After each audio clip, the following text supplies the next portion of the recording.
Oh, well, everybody know who I want next. I want Terence Crawford next. You're gonna make that happen? Huh? You're gonna make that happen? Oh, definitely. That's the fight that I want. That's the fight everybody else want. Like I said, I'm gonna get these straps and I'm gonna go over there and take his shit too. All right. Errol, congratulations. Terrific fight this evening. Thank you, man. Down. Strap season. I know what time it is, baby. Terrence, I'm coming for that motherfucking belt. All right.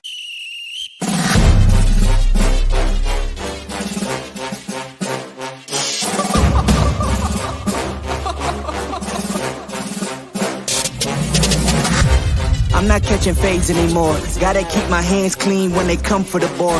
Keep it smooth like a dawn, making moves in the dark. Cause I learned how to swim in the pool full of sharks. Now they coaches, cause they can't read all his motions. How the kid never switch codes, but he code switch focus. Staring down your team with a frozen, ice cold look that could end the summer solstice. Cause I'm more like the top dog. Keep on running game and the gang will accost y'all. I be calling plays from a plane while I'm off court. But we ain't the same, you a lame, I'm a mob star.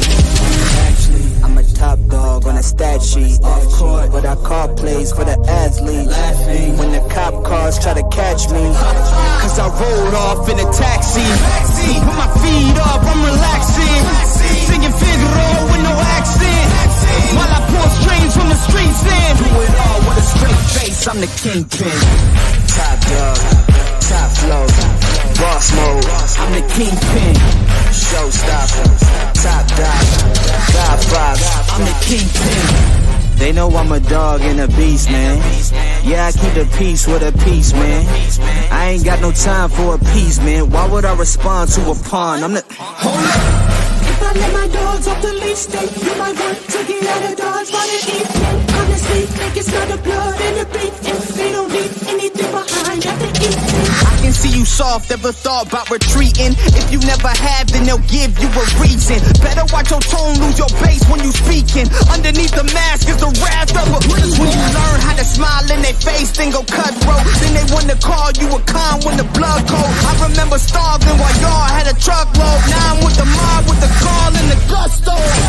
I'm a top dog on a stat sheet. Off court, but I call plays for the athlete. Laughing when the cop cars try to catch me. Cause I rolled off in a taxi. Put my feet up, I'm relaxing. Singing Figaro with no accent. While I pour strings from the streets in. Do it all with a straight face, I'm the kingpin. Top dog, top flow, boss mode, I'm the kingpin. Showstopper, top dog, God five, I'm the kingpin. What up, what up, what up, what up? What's going on, Alexander 89? What's going on? What's going on, Omega Reg? Salute to you, bro. What's going on, Breeze 187 in the building? What's up, T_20? I see you out there, my brother. Yes, sir. Salute to you. And Armstrong Fanatic, what's up going on, bro? And there's what's going on, C Wood? I see you out there, bro. He says I can't wait. He said, I can't wait for this fight to happen between Bud and Avenesyan so we can get back to arguing about Bud ducking Errol Spence Jr. And he's laughing. Okay. So, I'm just scanning these YouTube streets, you know what I'm saying? This is all speculation, right? But they have no undercard, bro. You know what I'm saying? From what I'm understanding, you know what I'm saying, we have no undercard for this David Avenesyan versus Terence Crawford fight. And I'm just like wondering, what's going on? Is this fight really going to happen? And not that want to see this fight, go down. I don't want, hopefully have a successful fight or whatever. I ain't wishing bad on this man. You know what I'm saying? He made the decision, to lead the biggest fight in boxing, in the last 40 years to go make this bullshit ass fight. But it seemed like from what I'm understanding, people are looking into it, and it's just like there's certain things that's just not adding up about this BLK Prime, right? So, when you look back and at some of the lawsuits they've had, you look at some of the history of BLK Prime, there's a lot of problems with the company. So it seemed like it's kind of shady productions, And then if you go on their website, you know what I'm saying, and look at some of the, you know what I'm saying, some of the product they put out there, it don't look like it's a company that really, you know what I'm saying, can hold down a major event. And I'm just like, what the fuck, bro? You know what I'm saying? What's going on, Just Do Boxing? You know what I'm saying? Y'all subscribe to Just Do Boxing, bro. You know what I'm saying? You know, the TW team, the winning team, you know what I'm saying? They're really, you know what I'm saying, making some great content over there, man. G5, all them guys over there, Southern T. Y'all go check them out, man. And so I'm looking at the David Avenesyan fight, and I'm trying to see how it's going to shape up. And for one, Terence Crawford is not even really talking about David Avenesyan like that. You know what I'm saying? He's not really, promoting his own fight. It looked like he's more into defending, his resume, and comparing it to you know what I'm saying, uh E- uh Errol Spence Jr., right? So I'm like, bro, you know what I'm saying? What is going on, So, I'm listening to a lot of conspiracy theory, like somebody saying that, you know what I'm saying? Oh, no doubt. What's going on? Yes, sir. He said, appreciate you showing your support. No doubt, bro.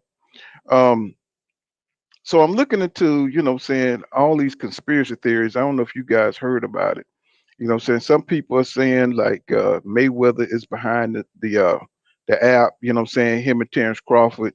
Because they've seen Terence Crawford, you know what I'm saying. I know he been trying to sign Terence and everything, and thinking that they may be cooking up some scheme. Bob Aaron has put it out there, but he's always saying negative things about what's going on over at the PBC.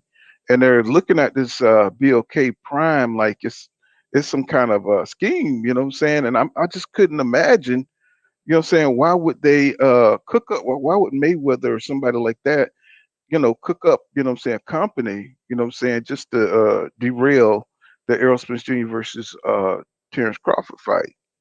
And I just thought it was like real interesting. I said, man, well, why is such a low grade company, saying coming into boxing like this during this time, to interrupt, one of the biggest fights. And it just calls for a lot of questioning because from some of the inside sources that I'm hearing, there's a lot of things that's not coming together for this fight. You know what I'm saying? And I'm not like some, boxing savant or something like that where I know, but I got a lot of insight, a lot of information coming at me about things that's not, getting together for this fight. I'm talking about like things that like gloves, things like that being ordered and things like that. So it's just kind of like fucked up that, you know what I'm saying? Like if this is just a distraction, you know what I'm saying, and something to keep EJ, you know what I'm saying, from moving forward, you know what I'm saying, that, he it's not gonna stop EJ from, at least what's going on inside the square circle with King Judah. Y'all subscribe to Inside the Square Circle with King Judah. And I just been hearing a lot of shit that this fight probably is not going to happen. Now, personally, I don't believe that. I believe that the fight will happen, but more and more, there's like a echo, you know what I'm saying, whisper in the wind, you know what I'm saying, that this fight is not everything we think it is, you know what I'm saying? Like, you know what I'm saying? So I'm just like, whoa, you know what I'm saying? So now I'm starting to look to see where is the undercard? What's actually going on with this fight? Are people actually, you know what I'm saying, gonna be there? Is, you know what I'm saying? I heard the tickets were being sold, scaffold, you know what I'm saying, on Groupon and shit like that. So I'm just like wondering, you know what I'm saying, is this fight really going to happen for Terence Crawford? Or is it just bullshit or some kind of nonsense, you know what I'm saying, to get to scrap this fight, you know what I'm saying, for next year? I don't know. You know what I'm saying? I'm just like, I'm wondering if everybody else is hearing what the shit I'm hearing. So let me see. Michael Atkins says you guys shouldn't care about the undercard. The main event sucks, so you already know they ain't gonna try to outshine. They're gonna try to outshine Crawford. Yeah, because Top Rank got they shit going on, and they putting out everybody. You know what I'm saying? I mean, they got everybody on the card, and you know what I'm saying. Lo and behold, fucking Tiafimo Lopez. You know what I'm saying? It's like really. You know what I'm saying? But I'm interested to see Teofimo Lopez and Pedraza. I would like to see a card like I mean see him fight somebody like that. See Yeah, how he I heard Pedraza pulled out. would. Yeah, Are you serious? that's what I heard. I saw somebody did a video on him. I think he pulled out. Man, that would have been a good test for Tio to see where he at. You know what I'm saying? That would have been a great test because Pedraza got a lot of experience. You know what I'm saying? That would have been a good test. So I'm pretty sure Bob got somebody he could throw in there with T.O. You know what I'm saying? He don't want nobody in there that's gonna whip his ass. Probably. I think Pedraza, he probably like, man, they probably see how it's shaping up, and they probably don't want to put Pedraza in there. You know what I'm saying? So he end up looking like Belanga or some shit. You know. Seawood says he says left hook that like button. What's going on, Seawood? Always glad to see you. What's going on, Charles Young? What's happening, man? I dropped one for you, if you want to come up and stuff. So yeah, man. So I'm just looking at it. Look, it's starting to look like janky promotions to me, man. Starting to look like janky promotions. Nobody cares about who's on the undercard, but is there going to be a fight? And see, my thing is, this is all I'm saying.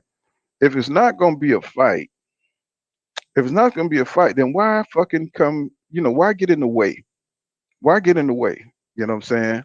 Why take this man attention? Why this distraction from the negotiation of Earl Spence Jr. versus Terence Crawford if it's not going to be a fight? That's why I'm wondering, is it going to be a fight? And if it's not going to be a fight, I'm gonna be mad as hell. I I'm gonna be think pissed off. I'm gonna Which tell is you what I think happened, man. I think it's gonna be a fight, but I think what happened was this when all this stuff went down, bro. That was just a way. This whole BLK Prime, that was just a way for Bud to get out of a fight with EJ and for BLK Prime to get a marquee fight on their card. They scratched each other back. They gonna throw on this little janky thing, and everybody gonna get what they want. Crawford got his 10 million. Well, a lot of people say they don't believe it's 10, but he got his money, and he don't have to fight EJ. And BLK Prime just got they start. That's all this is, man.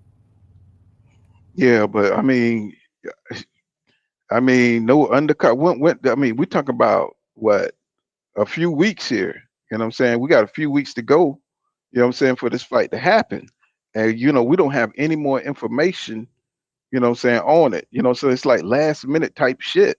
So even though I'm not really planning on watching the fight, but I do want to see the fight that took away from the best fight.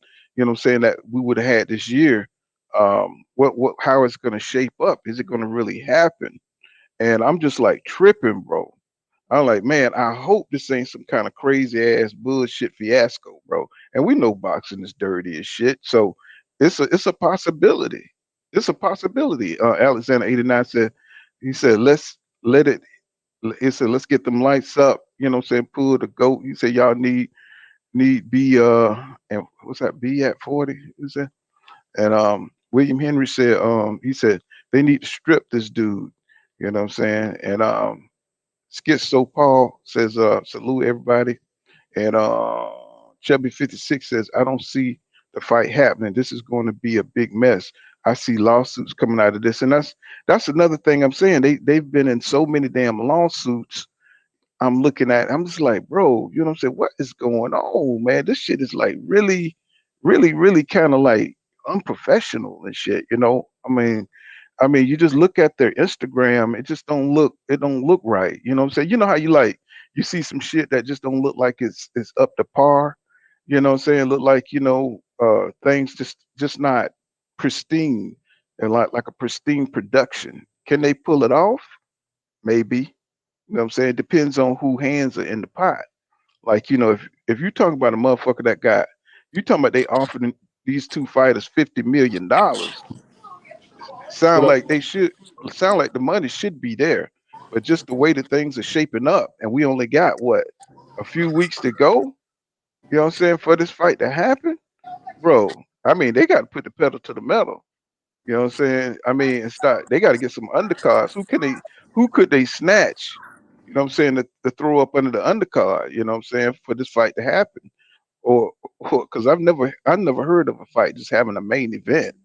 You know what I'm saying? Not in recent times, anyway. You know what I'm saying? You just gonna have David Avenesyan and Terence Crawford, then motherfuckers just gonna go home. Is that what's gonna happen? You know what I'm saying? Or are they gonna have a circus up in that motherfucker? I think it was what y'all say says my financial advisor is on the undercard. You know what I'm saying? So T_20 says, wow. He said, imagine if it's a decoy to get Spence to fight a PBC fighter, so he can prolong the situation because mandatories have to be fought next. You know what I'm saying? So we've been saying that for a long time. That's why Terence Crawford stalled on negotiations and shit. T9 Twin 90 says your device not connected. Um, like we've been saying this shit for a long time that he been trying to, stretch. There you go. Okay, that you've been trying to stretch.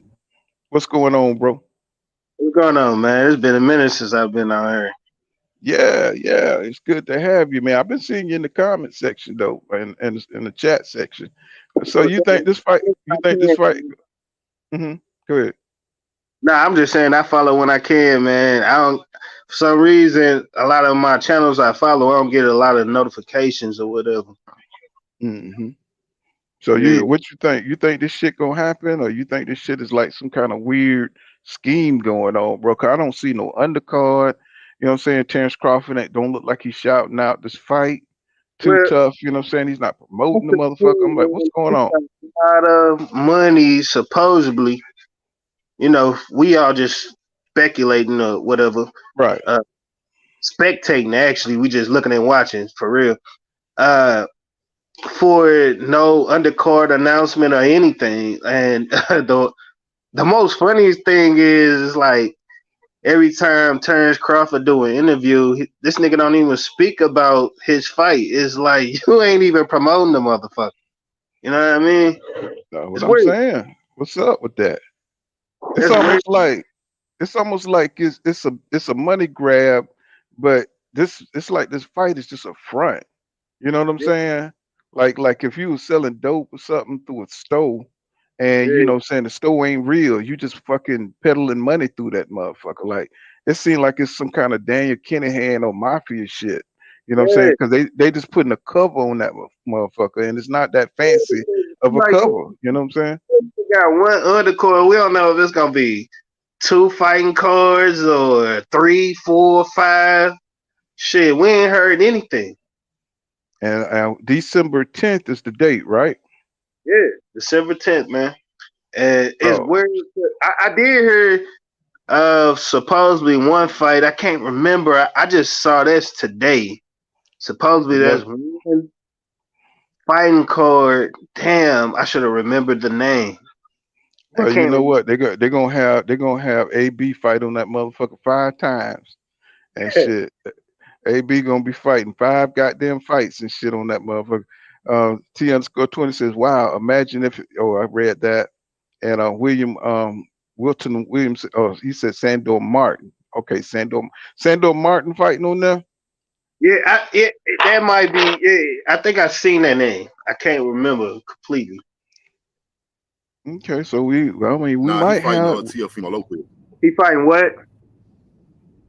Oh, he's replacing Sandor Martin is Pedraza. Teofimo. Yeah, he replacing Pedraza. Yeah. Oh, okay. Well, while you bullshitting, you know what I'm saying, that might be a dangerous fight for Tio, because Sandor Martin just came off that Mikey Garcia win. Shit, you know what I'm saying? Tio might be he might be in for an upset right there. Fight I'm You know what looking I'm saying? for the most right now is that Frank Morton and uh what's that Muhammad Ali looking like, motherfucker? Talking about Rivera. Oh, you talking about yeah. Yeah, I had been watching him for a minute. I had called him because he had came out with like Ali on his trunks or something. So I had been following him for a minute, and he kind of wore the box and shit. So I was like, oh, let's see what dude got. But that's actually an interesting card. I know they ain't got nothing to do with Crawford bullshit, but I've been actually been looking forward to that because that's the most decent fight coming up next to the TNT. Yeah. So I've been looking forward to that for real. Hey, my thing is when we talking about this Crawford fight, I believe this fight gonna happen, and I think Crawford, especially after what we just found out about Boots probably being moved to his mandatory in the WBO, Terence Crawford is about to get on his exhibition shit. Listen, bro, listen to how he move. He think he Floyd Mayweather. That's why he keep talking about I did this and I did that. He is about to move just like Floyd and think he earned it. So he gonna take these easy touch-ups for money, and he not gonna see a problem with it because he think he Floyd Mayweather. Yeah, he think he Floyd Mayweather, but he don't move like Floyd Mayweather when Floyd Mayweather first went what is it? When he first went off on his own without no promoter and all that shit, he fought Oscar De La Hoya for less. Got his money, seen the revenue, you know, all that shit, and he that's how he built his foundation. Crawford, I don't know, man. He looking a little janky, like the janky promoters. Who said that earlier?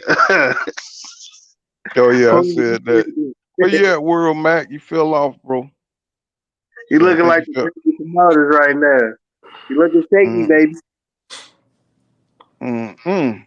So you know, so you really think this fight gonna happen? So we got to see how this shit shape up, bro. Because I'm not gonna believe it till I see it, man. Because it's a lot of little mystery going on with Black Prime, and I think they lost.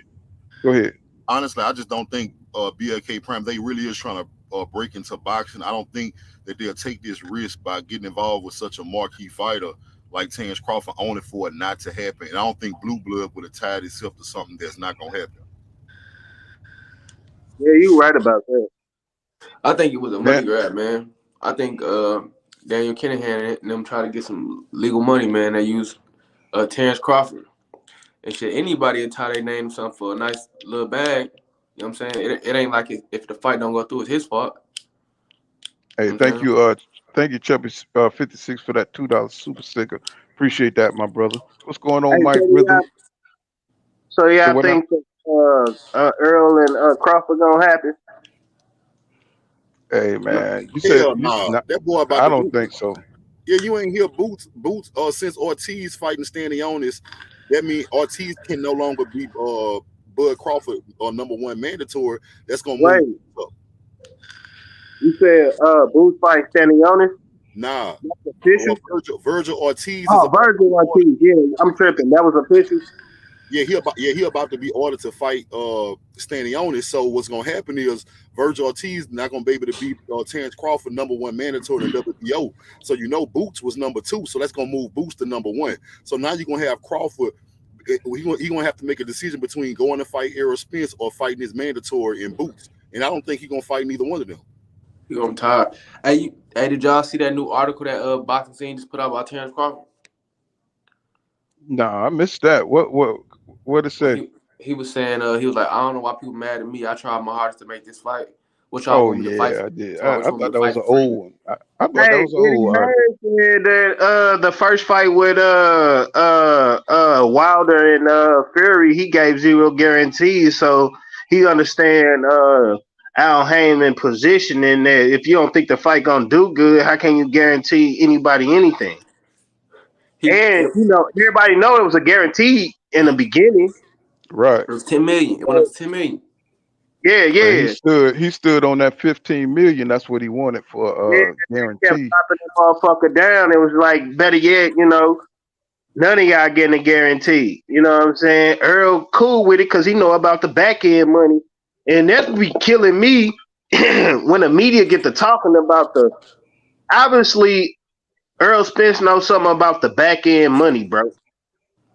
Mm-hmm. You know, that's how he been getting paid. He get a little bit of guarantee up front, and he get a lot. He get whatever the percentage is on the back. It's just like when it was all said and done with Crawford and when he presented the shit with BLK, he was like, "What about the back end money?" You know what I'm saying? Because that back end money must mean something. It must I know a little something about the back end money. I know one thing is generational wealth. Like you getting paid off of every time money videos get aired of that fight or anything like that.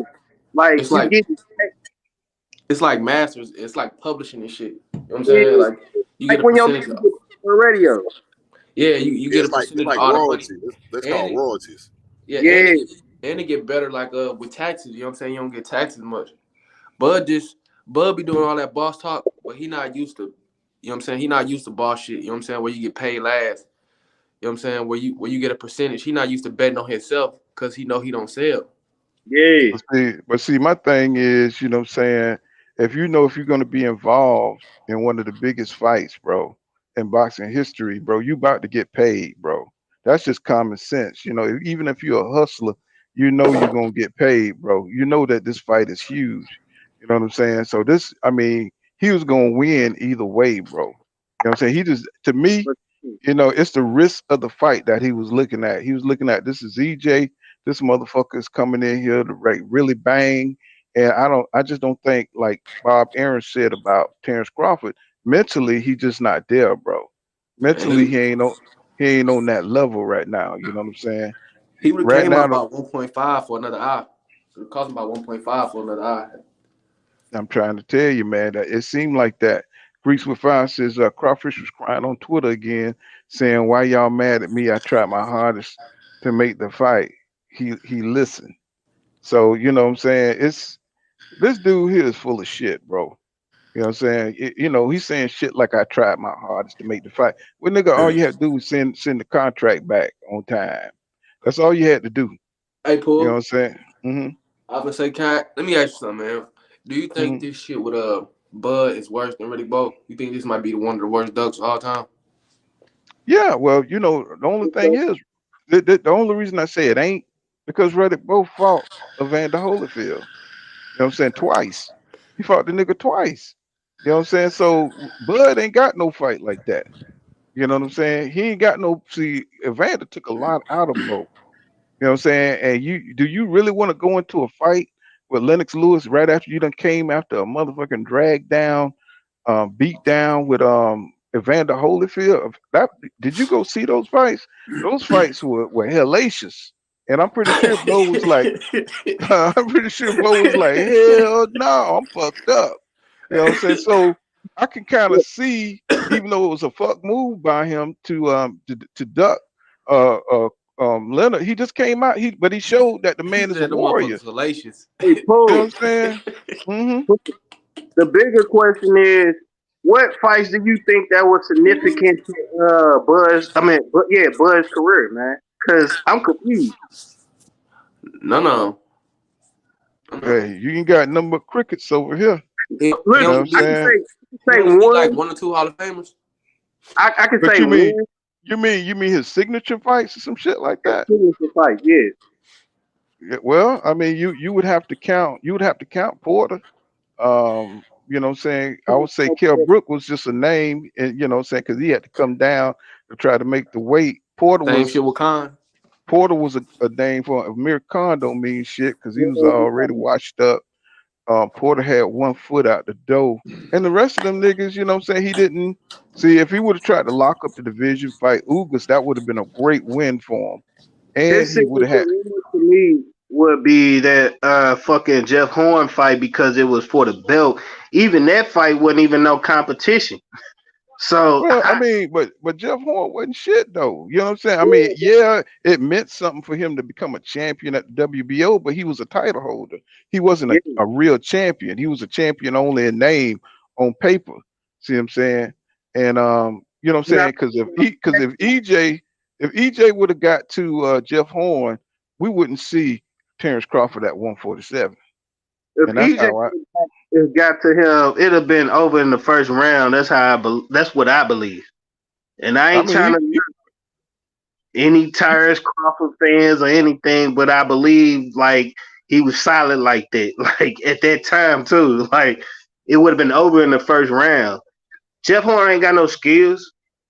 let me tell you something. Crawford had to get to that boy. He left Lipidus hanging down at 140, who was his mandatory under the IBF, right? So Yeah. to get to Jeff Horn before anybody else could get to him because he was an easy win. Everybody knew Jeff Horn was a title holder, bro. They saw that Manny Pacquiao fight. You know what I'm saying? And Manny Pacquiao should have won that fight. You know what I'm saying? So everybody saw him as food. So Terence Crawford had to be first to that food. Let me tell you something. If any one of them dudes, uh, Keith Thurman, Any of them guys back then and they prime would have got to that belt, you wouldn't have seen Terence Crawford at 147, in my opinion.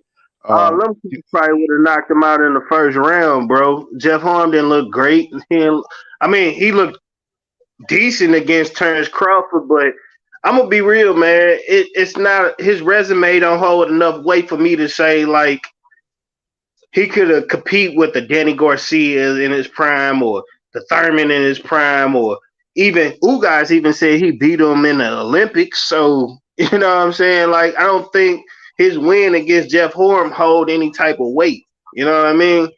It's his most. This is what you say, significant win or a signature win or whatever, but because of the belt. But other than that, I don't. Jeff Horn don't hold no value in the welterweight, bro. His name wasn't even spoke about when he was holding the belt. You know what I'm saying?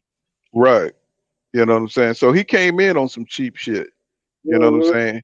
You know, and when he didn't see this is what I'm trying to tell people.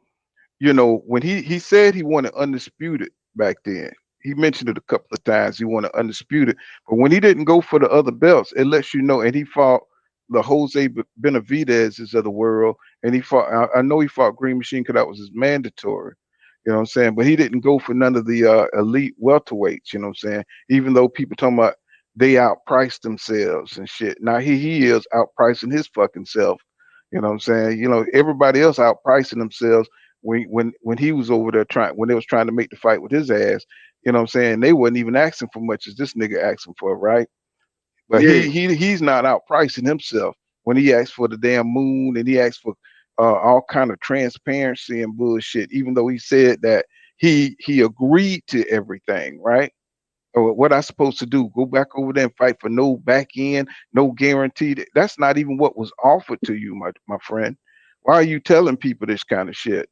My thing with offer is, man, this nigga say the welterweight division scared of him and all that. Bro, I don't think nobody in the welterweight. You're a little guy that moved up. And I ain't saying he a little guy now. He built his weight up. But I'm saying he was coming in and he instantly started saying that, bro, y'all, just as hard as it is try to make this Earl Spence fight was going to be just as hard then. You know what I mean? So, like, I hate that this dude try to discredit all the welterweights saying they scared of him. Man, you the little nigga that came in that motherfucker. Like, ain't nobody scared of you. I respect his skills as a boxer. And I ain't no Terence Crawford fanboy or no Earl Spence fanboy. I just look at the results of fight. You know what I mean? Like, you can't say Sean Porter gave him that savage life like he gave Earl Spence. No, it was different hunger. He was trying to get a belt at the time. When he fought Crawford, he was trying to retire, like do his podcast, so he wasn't fully into it. His daddy even said it. He finally admitted. Terence Crawford don't even acknowledge that. You know what I'm saying? Like, it's crazy. Like, the fans, man, they be fucking me up, man. I'm just like, man, Crawford ain't told y'all in so many words, like that wasn't even a fight for real.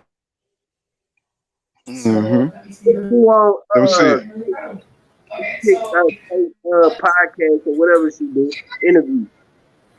He said, not Sean Porter. You know what I mean? Like, acknowledge that fight.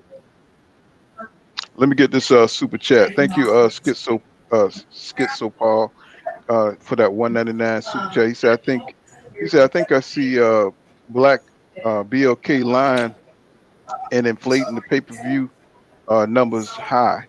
I mean, shit, if they can't get this damn fight together, you know what I'm saying? If they don't get this undercard together, I don't know. I'm just interested to see, you know what I'm saying, if it's going to be a fight at all, bro. What's going on, Mac World Media? What's happening, bro? Mac World Media. What's going on with you, boss man? Can you hear me? Yes, sir. Yes, sir. Can you hear me? Yeah, I can hear you. Can you hear me? Mm-hmm. What you got on it, man? You think it's gonna be a fight? What's going on? Can you hear me? Yes, sir. Yeah, I can hear you. Oh, okay. I hear you be in and out. It's breaking up a little Yeah, bit. yeah. It was I'm like trying that to the get last this. time you came. Can you get it? Can you get it? And so let me read some of these comments. What's going on, Mike Rhythm? He says he said the word is out that Bud turned down 8.5 guaranteed, but he wanted 15 guaranteed. Of course, we've been knew this shit. I mean, we've been knew this shit. This ain't like no secret, bro. When they were going through and offering him say what? Yeah, bro. Your internet kind of it's kind of in and out, bro. You know what I'm saying? I'm gonna hop So on. yeah, we've been knew this, bro. I mean, we heard the offers that was the guarantee money that was offered them, but then whatever the last little negotiation hiccup they had, you know what I'm saying, they just lean on that shit. Where and he putting out all this fucking stupid ass propaganda saying that he got what he got to do, go over there and fight for free, bro. Come on, man, come up off that shit. And Yeah, this tells you. Say what now? I said, yeah, he full of shit. My bad. I ain't cutting you out. Yeah. Yeah, you know what I'm saying? It's I mean, so you can't just stick to the narrative that, what I'm saying, you weren't getting paid nothing, and he just painting a picture that the deal was bad, bro. And then they coming out with more bullshit talking about Al Heyman didn't want to fight. You know what I'm saying? So, I don't even know where they getting that shit from. So they just go back home and they just start writing shit to put out there, you know what I'm saying, in the public. I'm like, bro, you know what I'm saying? This dude here just didn't send back the contract, bro. He kept making up little revisions. You know what I'm saying? I don't know who is advising Terence Crawford to want these revisions. You know what I'm saying? Just like the Manny Pacquiao fight, that shit didn't happen because he was bullshitting around. You know what I'm saying? Talking about verifying funds and all kind of dumbass shit, right? Who never got paid when they fought Pacquiao? You know what I You know what I'm think he saying? should do too? Mm-hmm. Earl Spence. I think Earl Spence should offer him a guarantee. Take zero guarantee and collect his paper off the back end because he know what the back end do. I'm Well, telling you. bro, that's off the table. If he wasn't accepting nothing that they offered him, this nigga don't want to fight, bro. What's going on? Who's real? What's good, good people? You think this fight gonna happen, bro, or you think it's just some bullshit just to get up out the main event with Errol Spence Jr.? I think they're gonna have a fight. I think they're gonna have a fight. It's gonna flop, but I think a lot of other stuff is just fabricated, like $10 million, and they talking about they sold out in one day 9,000 tickets and all this stuff. Yeah, that's all fabricated. But I think he just trying to he trying to get that one last payday, and he want that guarantee. You know what I'm saying? Outside of not wanting to fight Earl Spence, no matter regardless. But yeah, I think they're gonna have a fight. I think it's just gonna be a You think? disaster, I bro. mean, it don't look like the shit shaping up though. You know what I'm saying? I'm looking for the promotions. I'm looking for the undercard. I'm looking for shit that happens when the fight happens. That's I, what I'm I ain't got. saying. It's a flop, bro. Bill K don't know nothing about this shit, bro. Yeah, but yeah, they do got an undercard though, Paul. It ain't Who shit, they but got? they got an undercard. They got Who they got? what I can tell. I'm gonna tell you who I can tell. They got Chris Cyborg on there. She making her debut. Who? They Oh got goddamn! Not the PED user yeah, MMA. they got her. They got three dudes from Crawford Gym. Bobakar, Oh that one my Mexican god! dude. One Mexican dude and Steve Nelson. Then you got three other fights on there. And then they got AB fighting 6 times. Nah. It'll be another. I forgot the other dude name. One of Jake Paul fighters gonna be on there too. It ain't the undercard ain't shit. The undercard is horrible, man. This shit is Bro, horrible. that sound like a hodgepodge of bullshit. You know what Where I'm you saying? They gonna announce.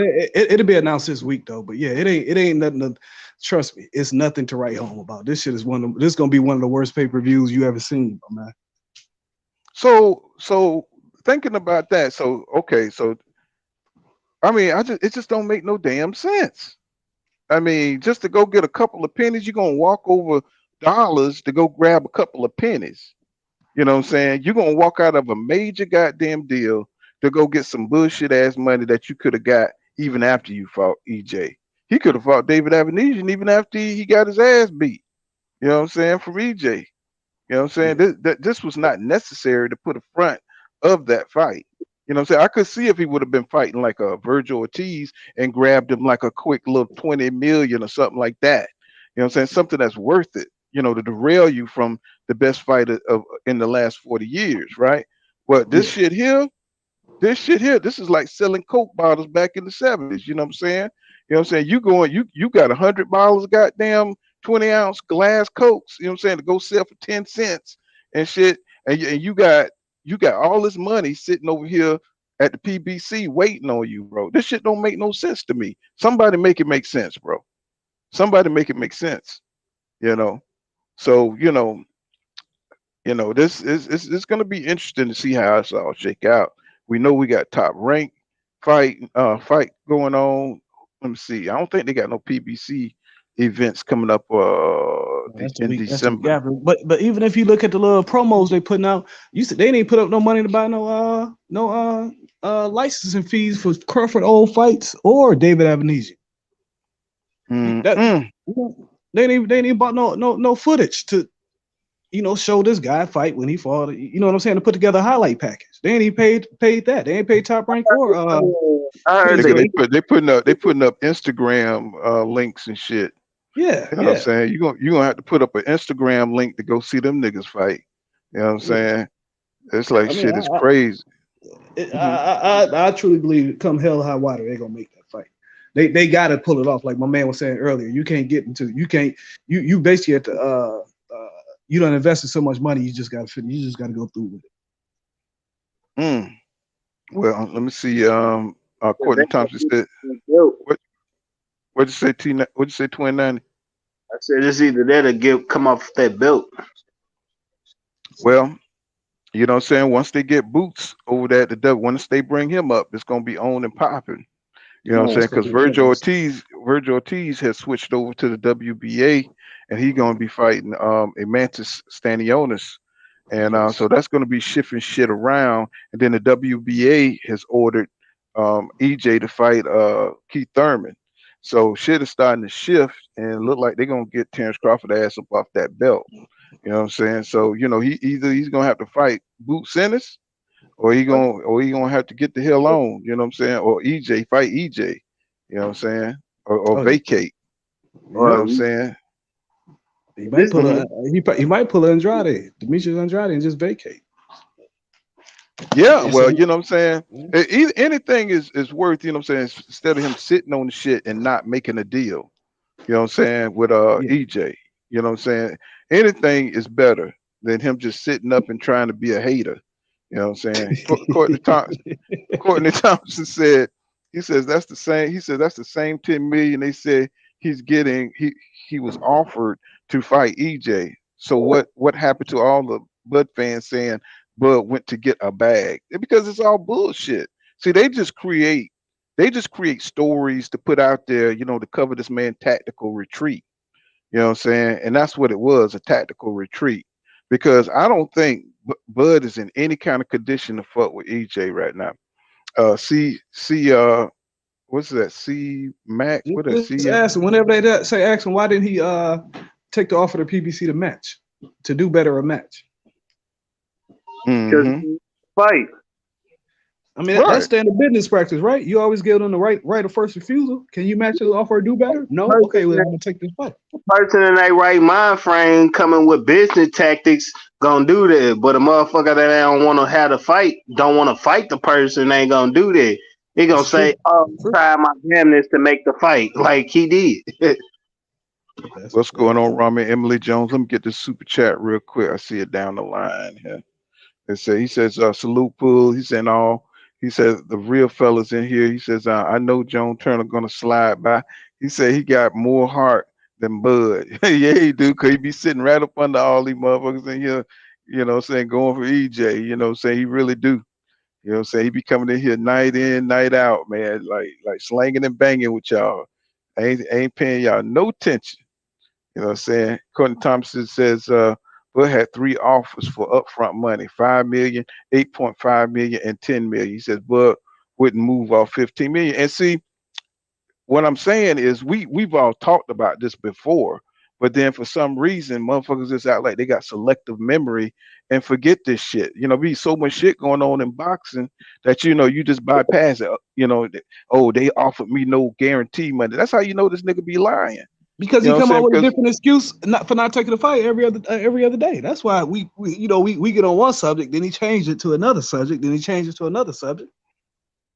And so it ain't nobody listening. See, that's why I don't be listening to these trolls and these motherfuckers be getting on these little talking points because nobody we living through this shit, bro. We covering this shit. We talk about this shit.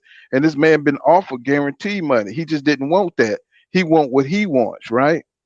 And it's nothing wrong with wanting what you want, but like we were saying when we were going through all this, we hope Bud don't hold out and fuck up the fight and trying to go left.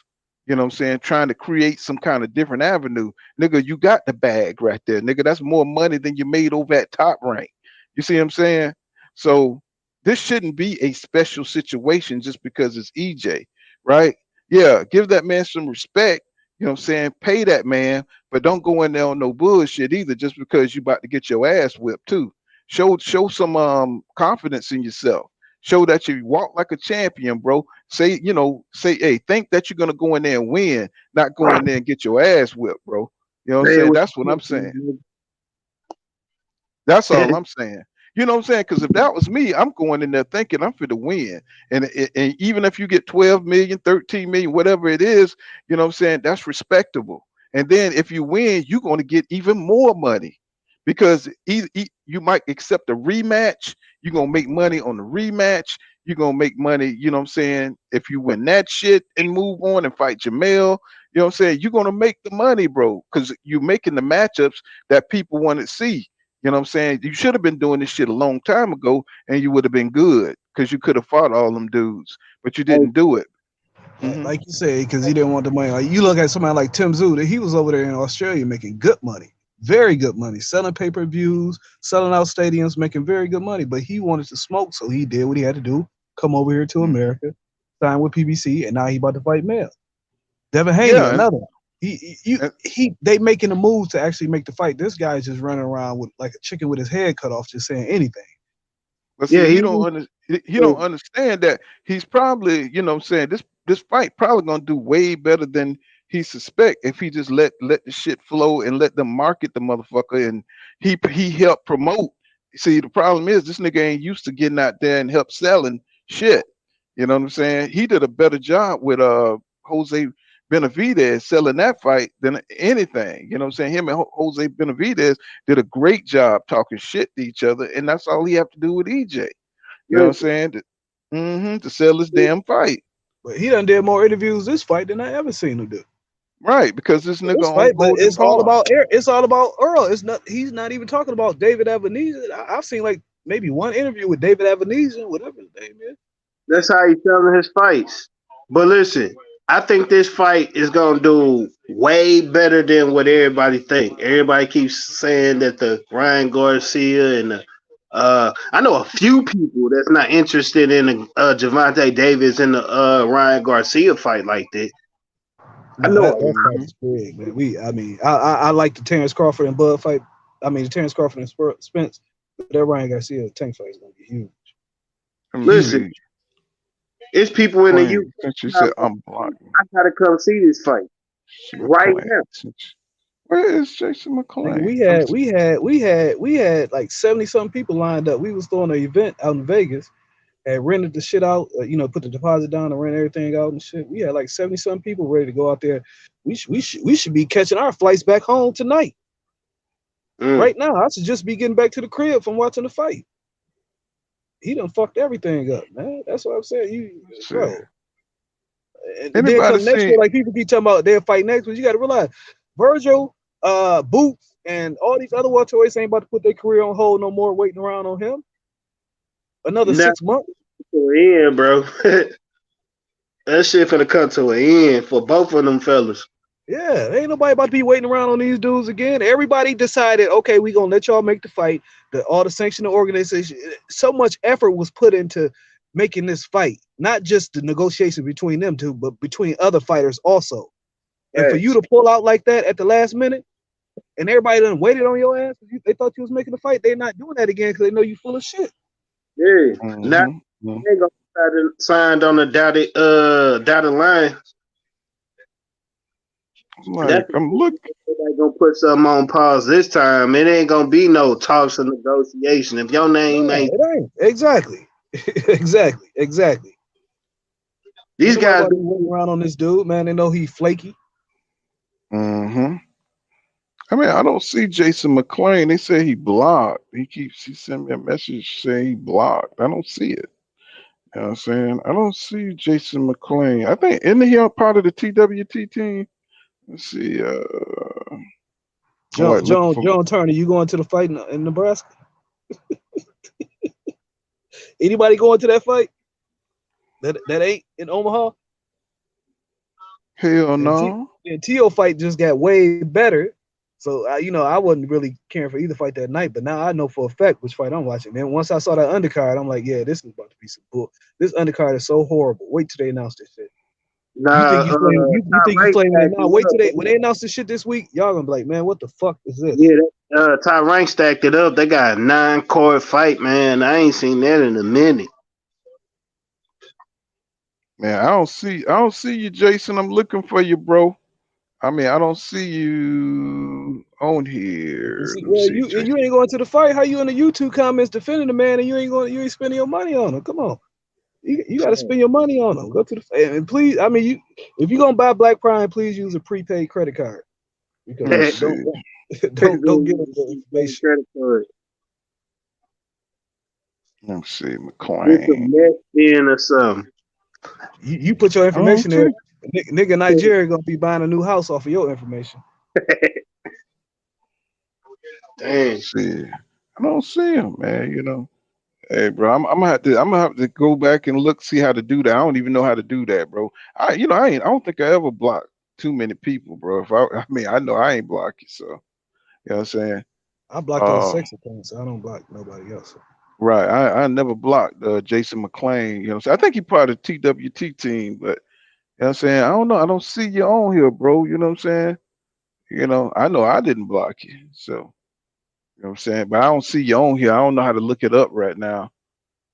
And unblock you. I don't know how you got blocked, bro. You know what I'm saying? Especially part of the TWT team. No, Savage Science, that fight is going through come hell or high water. It might be a shit show, but they putting that fight on because they're trying to sign other fighters. If you're trying to sign other fighters, you have to go ahead with the show. Which is strange. One thing that's strange to me, usually when somebody new coming to boxing, all these boxing vultures be gravitating toward. You remember when the Zone came in, how everybody was over there, Keith Connolly and what's my other man from Virgil manager. Everybody be like vultures on the new because they know somebody got money to spend. You notice ain't nobody really been over there on Black Prime. Like Luda Bella, he always over in the new. Whoever comes with some money, he always over there. Ain't nobody been over there in Black Prime. Matter of fact, Javante Davis said, "Don't say it again. Don't mention me on no Black Prime." Yeah. Yeah, didn't they lose Brian Norman? Yeah. They lost he signed Brian with Adrian Clark management company. Earl's old manager. Right. So it's like they losing this dude, but they gonna sign Terence Crawford, bro. Why would you come to a losing situation? You know what I'm saying? Dungeon Talk says Crawford's been using boxer's name in 147 division to make it seem like they don't want it. He said, but he did everything in his power to avoid them. Exactly, bro. So they think we stupid, bro. You know what I'm saying? What's going on, Bruce? Risk averse person, man. Even with his lifestyle, he's risk averse. He could have fought Thurman. He could have fought Ugas. He could have fought Pacquiao.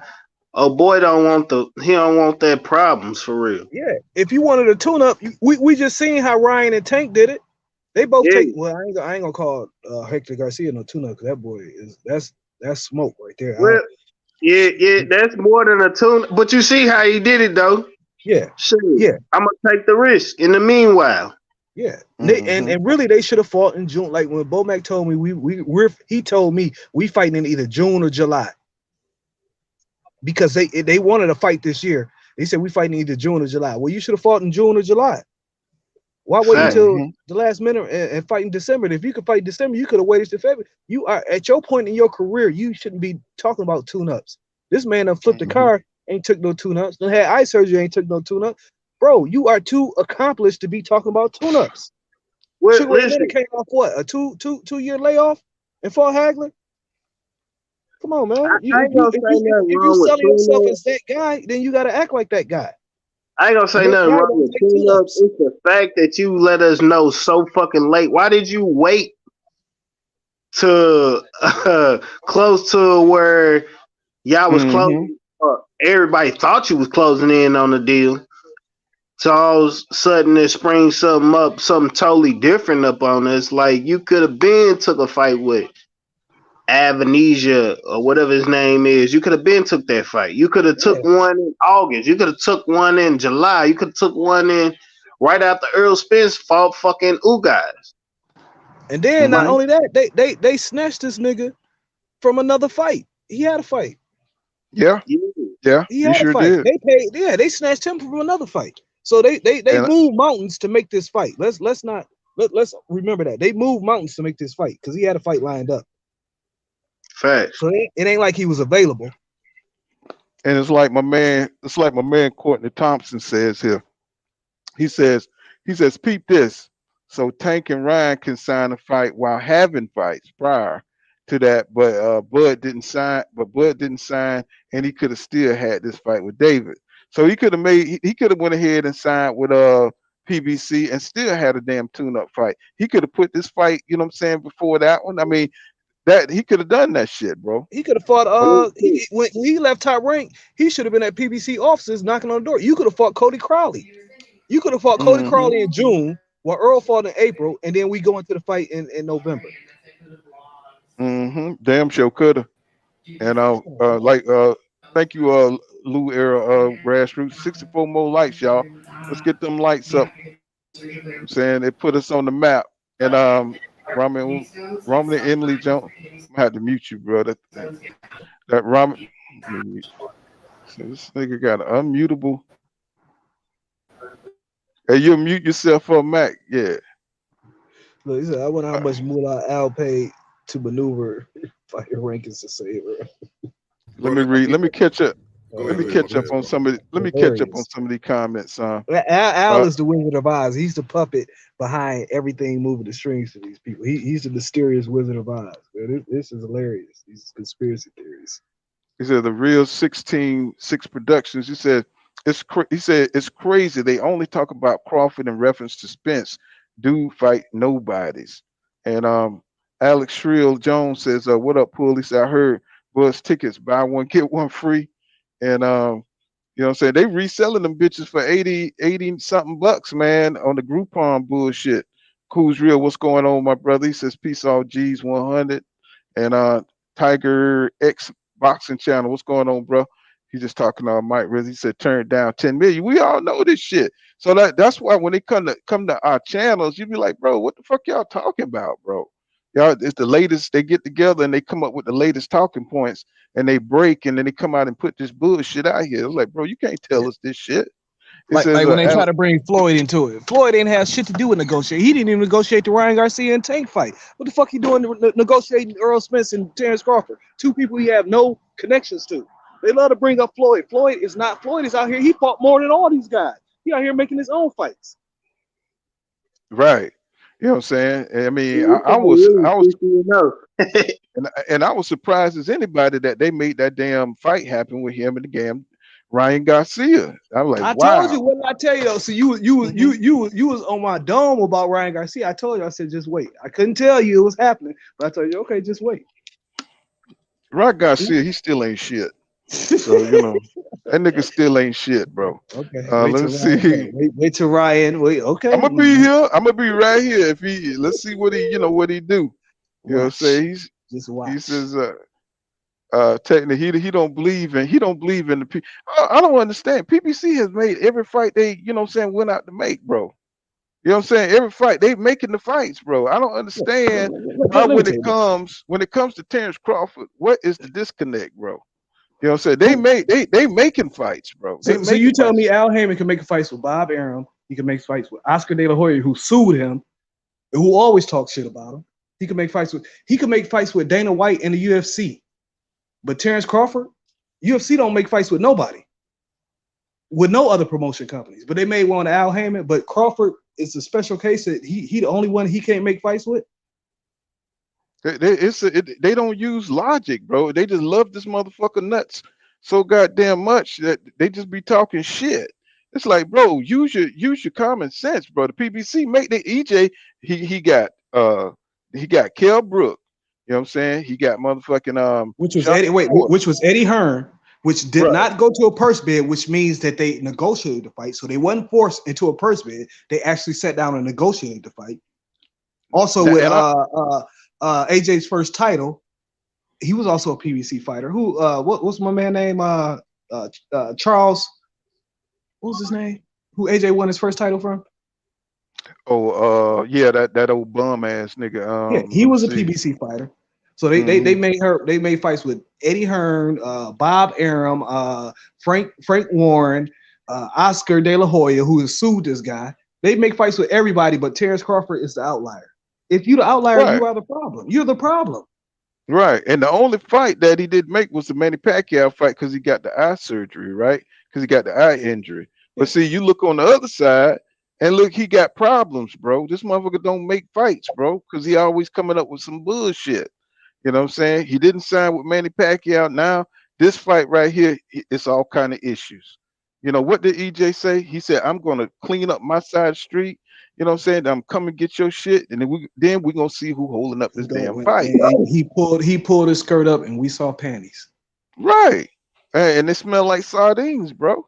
It smelled like mustard sardines. And I'm telling you, you know what I'm saying? That shit smelled bad. See who don't want to make this fight and who ended up not making the fight.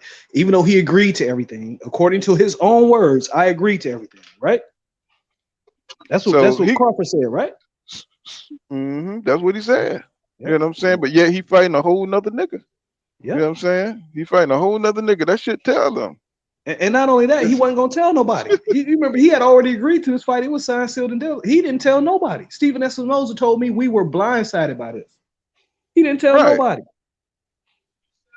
So you know, he doing horrible as a free agent right now. You know what I'm saying? You see that the zone didn't want to fuck with him. You saw over there in Dubai, they did, you know what I'm saying? They really, you know, that's when he was making a little shady deal with your boy that's on the run now. Daniel you don't need transparency about this criminal. Right. So we didn't get no transparency on that who was behind that damn $50 million, right? Or tell EJ or Al Heyman what was going on with that $50 million. You're not gonna get in the business with motherfuckers that got that kind of money, you know what I'm saying, without, you know what I'm saying, seeing how that's gonna fit into what you got going on at the PBC. How is that gonna work exactly? And then he gonna say, well, they say they know you, Al. Okay, if you know Al, why? If you know Al, then you know how you operate, and you know not to send a uneducated nigga like Crawford over there on your behalf. If you know him, you gonna send your best. That's right. Here's my thing, though. If Crawford would have said something about the hedge funds, and he said he presented it to Al, don't y'all think EJ would have known about it? Like, come on, dude, full of shit. Bro, but they don't give a damn about that. And that ain't even that's not even how hedge funds operate. They operate on long-term investments, not one-off events. Like this. See, he got all his second cousins and shit with the propaganda out here and shit. Yeah. You know what I'm saying? It's like the real 16-6 production says he don't want to fight Spence. He said Bud's scared to take that hospital trip and knock his goddamn eyes out. You know what I'm saying? Shout out to the real Marlo. And Alexander 89 says if it was who? GRJ, do you think he would have ducked him? If it was Gary Russell. Oh, hell no. He would have jumped on Gary ass like a damn trunk monkey because he 126 the same way they be trying to jump on these fans. he would have jumped on Gary ass, bro. You know what I'm saying? Because that's a fight he feel like he could win in the ring. Now, would he fight Gary on the outside of that motherfucker? I doubt it. You know, I don't know. The Bud could wrestle. I don't know. But Gary's a little dude, so you know what I'm saying? He like beating up them little tiny dudes down there at 135, 130 and shit like that. Gary got hands though, and a speed. Yeah, but he fucked up right now. Right now, at that time, he was on the decline. Yeah. Gary ain't looking like sharp, like he like when he was fighting Lomachenko and shit. He ain't got that sharpness no more. Kind of like semi-retired. He's just training his brothers, and then they just lost their father. So you know what I'm saying? They dealing with a lot. Them Gary boys over there, you know, got to get their head I back heard in the game. that one might be on the. I was hearing rumors of him and Raleigh fighting. Gary Antoine. All I know, that one with the braids, man, he must be a side kid. You know what I'm saying? Because He don't care about the way he got Falumaloon, man, he must be a side kid, bro. You know, he you ain't know got that one kid that just joined the family business because everybody else doing Mhm. it. That's him right there. He don't care. That's it. Yeah, I mean, I couldn't believe that shit, bro. I like, get that nigga a side fry, nigga. He ain't the main. He ain't part of the main family. Let's see. According to Tom said William, he said they both was getting no upfront money because Bud turned down 5 million, 8.5, and finally 10 million. Yeah. And Mac World says he says he wants a purse. He wants a purse, not a bag. And 3 Pumps is fairy tale undercard, bro. I mean, when you talking about bringing in MMA fighters and shit, man, to a boxing match, bro. I'm about to DM you that undercard on Twitter. I'm a DM too, so you see how That shit is terrible, bro. Come on, man. This shit screams something fishy, bro. I mean, doesn't this scream? Why would you walk away from a big deal like this to go to some Goodwill boxing match, bro? You know what I'm saying? I mean, you leaving Madison Square Garden, Las Vegas type shit to go fight in some kind of what they call them damn boxing matches in the hallway gym room. Ballroom boxing matches, bro. Come on, that shit don't make sense at all. Especially you, Terence Crawford. You know what I'm saying? You a WBO champion, man. That's going down in status. And fighting David Nejan. He should never share the ring with you, bro, until he proves himself. Dungeon Talk says he would have made more than 10 million on the back end of Smith's fight. And this is why I'm telling y'all. This dude do not want to fight EJ. This nigga don't care if it was goddamn 80 million back in, nigga. And it was all for him. That nigga do not want to go in there and get Falumaloon. And you know, his fans need to get that in their head. I think they know that shit. They just trying to, you know, cover up for him. The real six promotion says say he didn't tell the whole story. He said they got a guarantee 10 million. Yeah. He said, but he didn't want it. He said Crawford walked away without trying. He said he used the PBC negotiation to get another. Yeah, and that's what he always has done. You know what I'm saying? He's always used EJ name just like he doing now. Just like he's doing now in these interviews and shit. He's not talking about David Avenesyan because nobody know who the fuck he is. Yeah. Look, I just sent it to you. I just sent it to you. Check it out. Nobody know who the hell David Avenesyan is. And that's why I keep talking about EJ, because that's going to generate enough interest into what the hell he talking about. You know what's crazy though, bro? Like not even Blue Blood promoting this fight. Like nobody promoting this shit. Because Blue Blood probably got his money. He's like, fuck y'all. You say good. You know what I'm saying? I talk about this shit a little bit. He good. He got his finder's fee. He back to doing his channel. He good. Like shit. He said, yeah, I run my mouth. Well, when he do an interview with Blue Blood, he doing interviews with people with 4,000 followers, 4,000 subscribers on Twitter.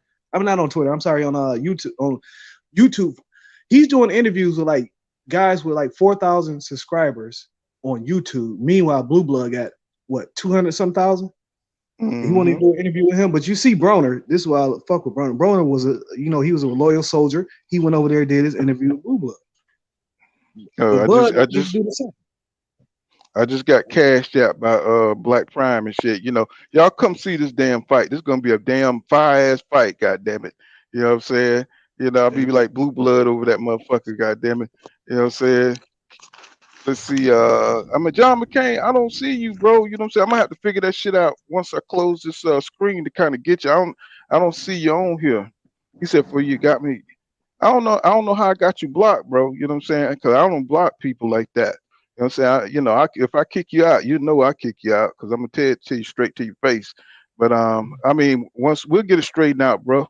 He says, "Oh, that's from Educated Jab." Damn, how the hell Educated Jab get blocked? Shit. You know what I'm saying? I'm gonna have to figure it out later, bro. 'Cause I don't see you. I mean, who blocked you? The only I can block you, can? Yeah. Let me see. Yeah, I'm the only one who can block you. You know what I'm saying? So I know I didn't block Educated Jab. I'll figure it out later. Educated Jab. Let me see. I got to see what's going on, bro. Rama Emily Jones, thank you for that $5 super chat. He says, a salute pool and all the. Oh, I read that. And all the real fellas I know, Jonah Turner's gonna slide by and got by. He got more heart than Bud. All his fans do. His they fans love that nigga, man. It's like they love the dirty draws. I don't know why. I mean, I can't go back to one fight, you know what I'm saying, and like really enjoy that shit. You know what I'm saying? You know, him beating up Aegis Kavalauskas, you know what I'm saying? That was pretty exciting, but who is he? You know what I'm saying? Just like you said, man, he never had a close fight. So he got no events. He has no events. They thought that they thought the Khan fight was gonna be an event. Yeah. He has no events. Nah, bro. I try to tell y'all, bro. Crawford fans, they just like football fans and basketball fans, like the bandwagons. They only going with who winning. As soon as Crawford, they jump to the next dude with clout who winning. It's like if he ain't had a close fight, what was significant about it? You ain't had to overcome no adversity. Like, what are you talking about? Look, Floyd has only lost on one scorecard. That was the Oscar De La Hoya fight. And then he got the majority draw against Canelo. We all know that was a whoop. But if you look at his resume and see who he fought, that's impressive that he's only lost on one scorecard. He's only had one split decision. When he was Pretty Boy Floyd, he fought nothing but killers. That's a fact. Let me see. Hey, y'all know how to unblock somebody, man? You know what I'm saying? Let's see. One of my people. Let's see. I don't know how to do Educated Jab. Let me see. If I put it in, he don't pop up. Let me see.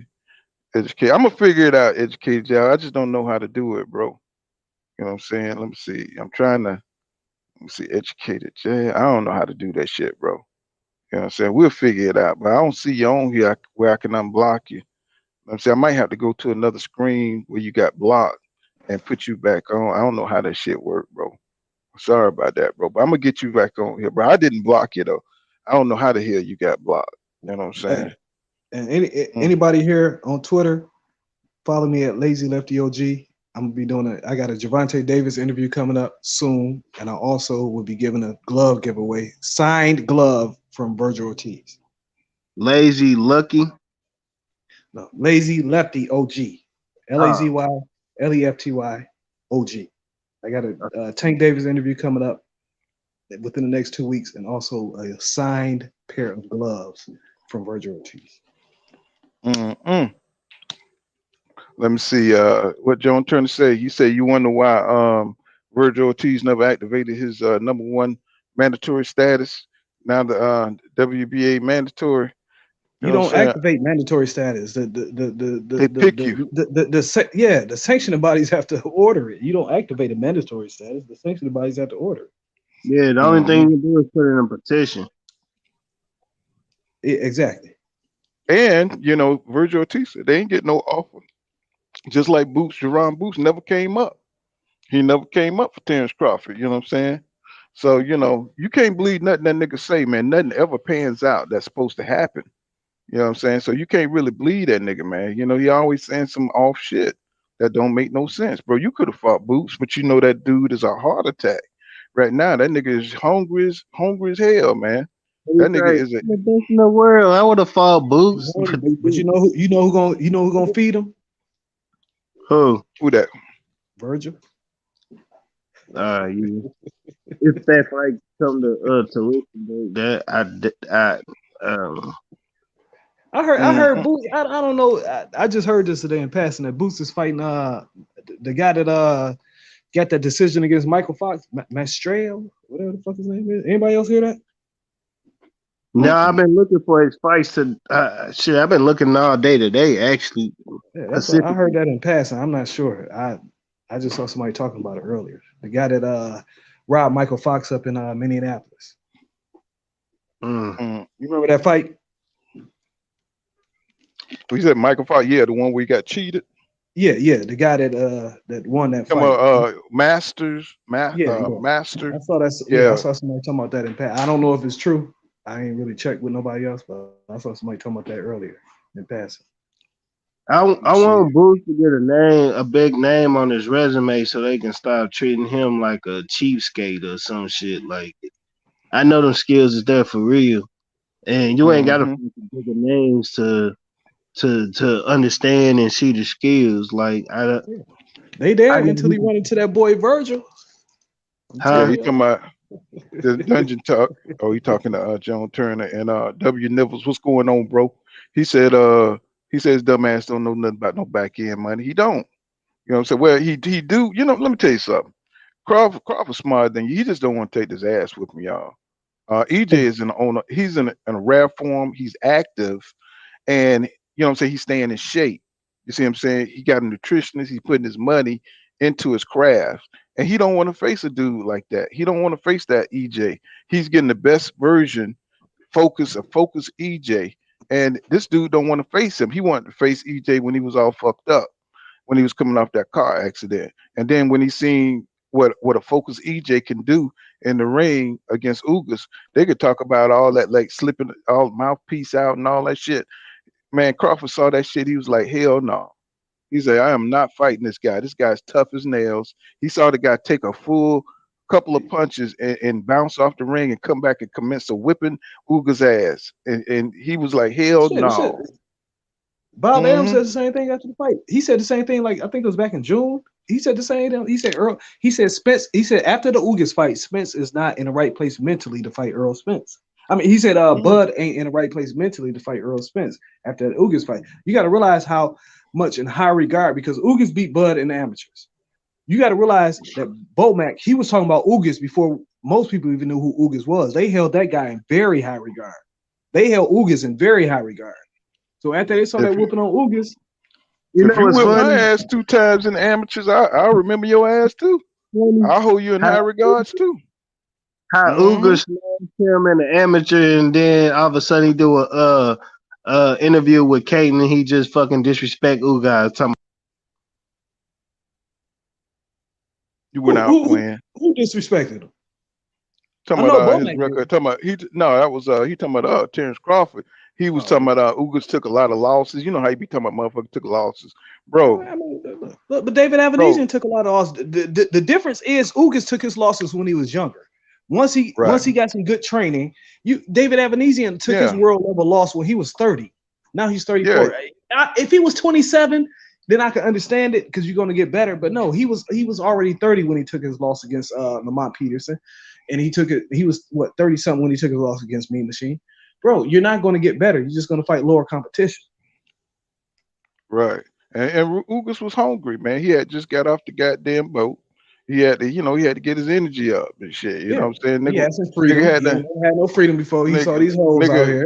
You know what I'm saying? No doubt. That nigga, that nigga eating bananas and rice and shit. That nigga had to get some of the steak over here before he get his stuff together and shit. You know what I'm saying? That nigga is Cuban. You know what I'm saying? That nigga had a long swim over this motherfucker. Let's see. Like, man, all these hoes, and I could choose one. You know, man.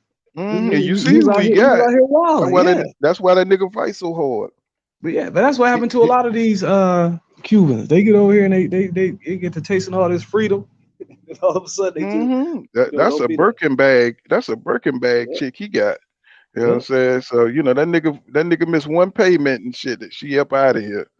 God damn it. So I'm looking at the damn thing you sent me for the undercard, bro. I can't pronounce none of these niggas' names. These niggas' names Ivan.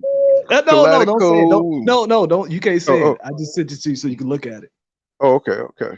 so you can look at it. But Okay. so you can confirm that these niggas ain't shit. One of the boys I did a video on. I got a video on he was a prospect in California. Mhm. Let me see the real 6 production. He says nobody care about this damn Bud fight, man. No doubt, bro. I feel you. You know what I'm saying? And Courtney Thompson says hit the like button, respect the channel. You know what I'm saying? Yeah, y'all hit that like button for your boy. And what's going on, Eric? My brother, a pillar of Full Counter Boxing. I got everybody coming out tonight. He says people talk shit about Eric not being a talker. He said, but remember, Eric talking all throughout the Mikey Garcia build up more than Mikey. And another pillar of Full Counter Boxing, Emmanuel Seven Lion. He said, salute Full Counter. What's going on, bro? And let me see, W. Nivers, he says that's a fact. He said Boots and other fighters got out the way for this fight to happen. That's right. You know what I'm saying? And it's jammed up. Everybody's just waiting to see what these niggas do. And he moved left like he always does. You know what I'm saying? 2018, we was waiting for this nigga to jump into the fray with everybody at the PBC, and the nigga took a left turn. So he's always doing some kind of weird ass bullshit, bro. And you're supposed to be the pound for pound #1 fighter. So that means you got to go to where the damn action is, bro, and get in. And he never did it. He feel like his whole thing is Earl. He feel like if he did that, then that would be kowtowing to Earl. His whole thing, he's so jealous of Earl. It's ridiculous. You gotta realize when Bud was on HBO, winning Undisputed and beating Gamboa and all this, Earl was fighting walkout bouts. He was fighting walkout bouts on NBCSN. I remember seeing him against, I think it was Ben Hurton. After a fight on NBC, you had to switch over. After the main event on NBC, you had to switch over to NBCSN to watch Earl fight. So Bud was that guy. He was supposed to be the next guy up. He feel like Earl got his spot. That's why he's so jealous of him. But the only way to take your spot is to get in the ring and fight him. But he don't want to do that. He's so happy that he can hold over. Like, I got Fighter of the Year, I got Undisputed, I got an ESPY award. You got to realize all the things that he named as his accomplishments is what Earl would have had this year if he had fought him and beat him. Yeah, Flossie Sports TV. Yeah, you can get on, man. He's with the TWT team, no doubt, bro. Yeah, you get on. I just dropped the link, man, if you want to get on. Let's see. What's up, Dungeon Talk? He back with it. He said, I'll catch the highlights on free. Let me see. You got to hook up your device. Yeah. He said, I'll catch the highlight on YouTube the next morning. And yeah, you might be waking up to upset, you know what I'm saying, or the apple cart and shit, because this nigga done slipped like I think he has. You know what I'm saying? He might be getting faloomaloomed in there by that man. He said the real 6 production. He says, I'm not paying for this fight. Fire Stick will be popping. Yeah, I think Fire Stick gonna break a record. You know what I'm saying, on that night. And Emmanuel Seven Lion says he said Eric can't be confounded by Bud's style because Bud only throws a few pot shots per round. He said his work rate isn't high enough to confound Errol. Yeah, that's right. You know what I'm saying? Somehow, he's gonna have to hurt Earl to stop Earl pressure. And Earl always constantly keep the jab on you. You know what I'm saying? The man throws, Danny Garcia said at least 100 or 90 punches a round. So he's gonna consistently do that. Unless you can hurt him or outpoint him. You know what I'm saying? I don't see Terence Crawford beating him at all because he like to pick his spots. You know what I'm saying? Yeah. And Errol, he don't worry Earl, about you can't pick him. You can't pick him. You got to throw. You can't pick him. You just got to throw. Because it's going to end up looking something like Danny Garcia, yet worse. Because I don't think Bud is as durable as Danny Garcia. He's not as durable. I had this a 50-50 fight until he pulled out. Once he pulled out, that let me know all I need to know. You don't even believe in yourself like that. Yeah, well, he seen how rough that damn Ugas fight was. That shit was tough. That was a tough bang'em fight. That was a banging ass fight. And I think Terence Crawford looked at that shit and he was like, you know what? I'm finna go fight David Avenesyan. Fuck this nigga. He says, I don't need that shit. You know what I'm saying? He did exactly what Bob said. Bob said after that fight, Bud is in no position mentally to fight Earl Spence after seeing that Ugas fight. And he did Let me exactly see it. what Bob said. Savage Science. PJ Brian. He says I'm gonna bet $1,000 that Bud fight will be postponed, bro. If that happens, bro, I'm just like, bro, I'm already done with the nigga. So, but it's just one upset after another, bro. Holding up boxing. See that we Keith Thurman, he's the new Keith Thurman, bro. Keith Thurman was holding up boxing like that for a while. You know what I'm saying? Everybody was just waiting to see what the hell Keith Thurman was gonna do. You know what I'm saying? Now that Keith Thurman done lost and shit to Manny Pacquiao, now he all gun ho and shit. So you know we probably gonna get a good fight.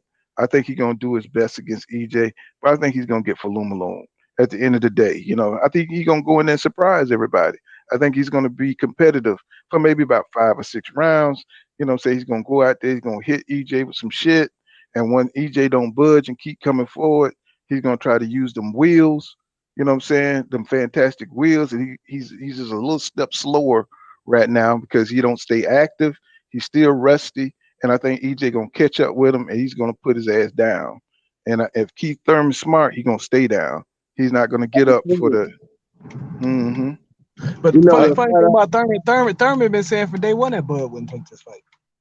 Hey, you know what fight I watched today? What's that? That fucking Sean Porter and fucking Keith Thurman. And I just want to analyze the motherfucker, right?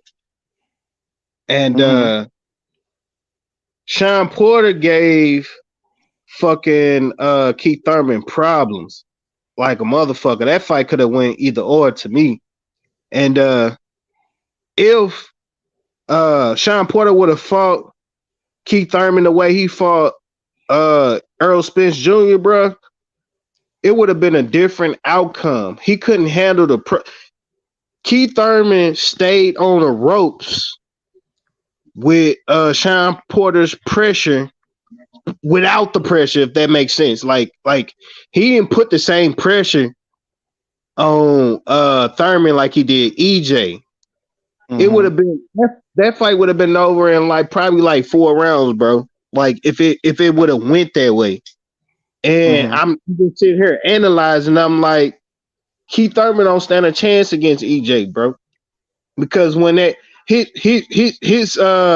ain't got the athletic moves that everybody think he got. Like Sean Porter was cutting off the ring on his ass and kept getting in there, slipping him, put him on the ropes. And Keith Thurman kept getting in the good big ones, you know what I'm saying, and then shake the crowd or whatever. But it wasn't. It was like he almost fought Keith Thurman like he fought Crawford.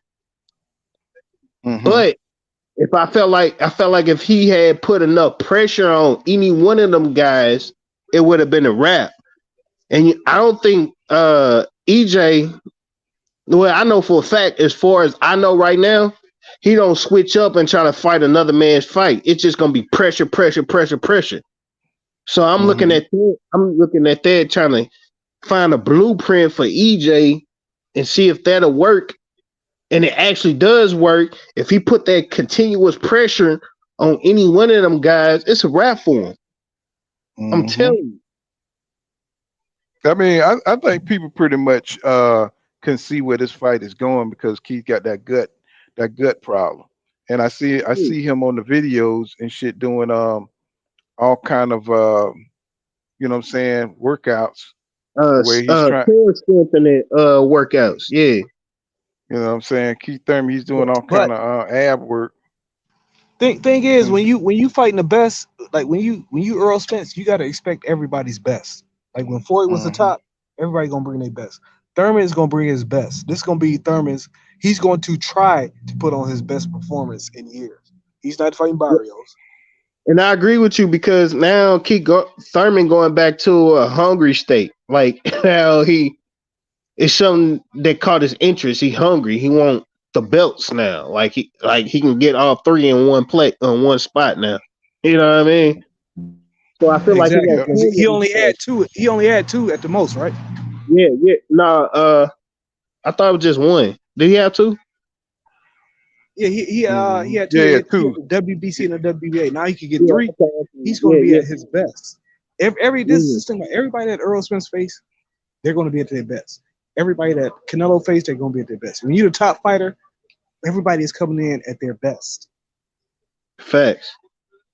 Look at him trying to get that gut right. You see him trying to get that gut right. But I learned one thing about Keith Thurman, and I've been following Keith Thurman since he came out of amateurs. But I like to go back to recent fights and try to look over it. I learned one thing about Thurman, man. He kind of dangerous on the ropes, man. Yeah. Like, I mean, he get beat up on the rope, but he might catch you with something nasty, for sure. He dangerous on the move too. Right. Yeah, he don't have to set his feet to generate power. He dangerous on the move too. Yeah. Yeah, he trying to get it right. Look like he working hard. EJ just nasty, bro. His whole, and I will say this, and I ain't trying to knock on EJ. He's beatable like a motherfucker. But what Floyd Mayweather used to always say, it's easy. It looks easy until you get in the ring. When that guy put all that pressure on you, what you gonna do? You know what I'm saying? It look easy. That's why, and a lot of Crawford fans be like, oh, that's why everybody want to fight EJ and not Crawford. You know why? They want to fight him because he's a money fighter. Nigga eating good. Nigga eating right. He eating good. Eating good, eating right, but still overall, it look easy until you get in that ring. And that's the most realest shit Mayweather ever said in his whole lifetime to me, because he full of crap to me. But the most realest shit he ever said, he said it look easy until you get in the ring. And he proved that point when everybody thought Canelo would knock fucking Mayweather out. No. They want to fight EJ because they know when you fight EJ, you're going to be in front of 50,000 people and 40,000 at Dallas Stadium, or you're going to be in front of 15,000 in LA. That's why ain't nobody trying to fight a guy that's going to be in front of 13,000 in Omaha, Nebraska. Yeah. They want to fight EJ because it's going to be an event. If you fight EJ, it's going to be an event. That is fact. And that's another thing people don't understand with Crawford. Crawford turned down an event. You've never had an event in your life. You never had everybody come to Vegas. Not just Boxing New, the Boxing Voice and LA Setback. No, you was gonna have the New York Times, Washington Post, the LA Times, New York Post, ESPN, First Take. Everybody was going to be in Vegas that weekend. That's what you turned down. You turned down the whole sports world focused on you for one weekend. The whole sports world was going to be focused on you for one weekend. That's what you turned down, not just to fight. You turned down an event. Yeah, and another thing is, this fight would have done so much for his legacy. It would have done so much for his career. This would have generated more money on his way out fighting EJ. I mean, imagine if Terence Crawford would have won, he would have had undisputed 2 times, undisputed champion, bro. He had so much to gain, in this fight. He just threw this shit all away. Savage Science says, what the BLK Prime undercard? He said, what's the BLK Prime undercard? We 3 weeks out, and that's what I was saying. And my man left said they got the undercard, and that shit is garbage, bro. I mean, that shit look like it's garbage. Joan Turner says, he's talking to my man. Yeah, Flossie, you get on, man. I dropped the link a couple of times, bro. If you want to come up, you know what I'm saying. He said BLK Prime started on that on the wing foot. And saying they sound like a damn they sound like one of them wing shacks. You know what I'm saying? What it sound like. And Courtney Thompson says, wow, he said you must hate they going back and forth. And he says, the real 6 production says, I'm not paying to see Bud fight a fight. I know he can win. He says it's a glorified sparring match. And that's all he want to do. I mean, how is that going to be a tune-up? This fight ain't going to help him, in a fight against Errol Spence Jr. It's not going to help him. He need to fight somebody that's going to help him grow, and that's his problem. There's no buzz when he go in there and do Avenesyan like we all know he's gonna do. What does that do for the buzz? First of all, you fight on a app. Mm-hmm. And I mean, wasn't that his? If you wasn't could have that fought this dude on Showtime, he would have did better. wasn't that the problem the last time with the ESPN app? He told me some people didn't know how to use it or some bullshit like that. Some people didn't know, you know what I'm saying, how to get the fight and all this kind of shit. What do you think is gonna happen with Black Prime? Yeah, You know but what I'm he saying? don't care. He don't care. He's full of contradictions, man. Crawford, he says, Eric Bowden, what's going on, bro? He said Crawford also said no tune-up. He wanted to go straight to EJ fight. Laugh out loud. See, this is what I'm saying, man. It's like, you know, how can you be in this dude corner with all this bullshit he be talking? Alexander 89, he says BLK fighting on Trill YouTube live. Shit, they probably do better.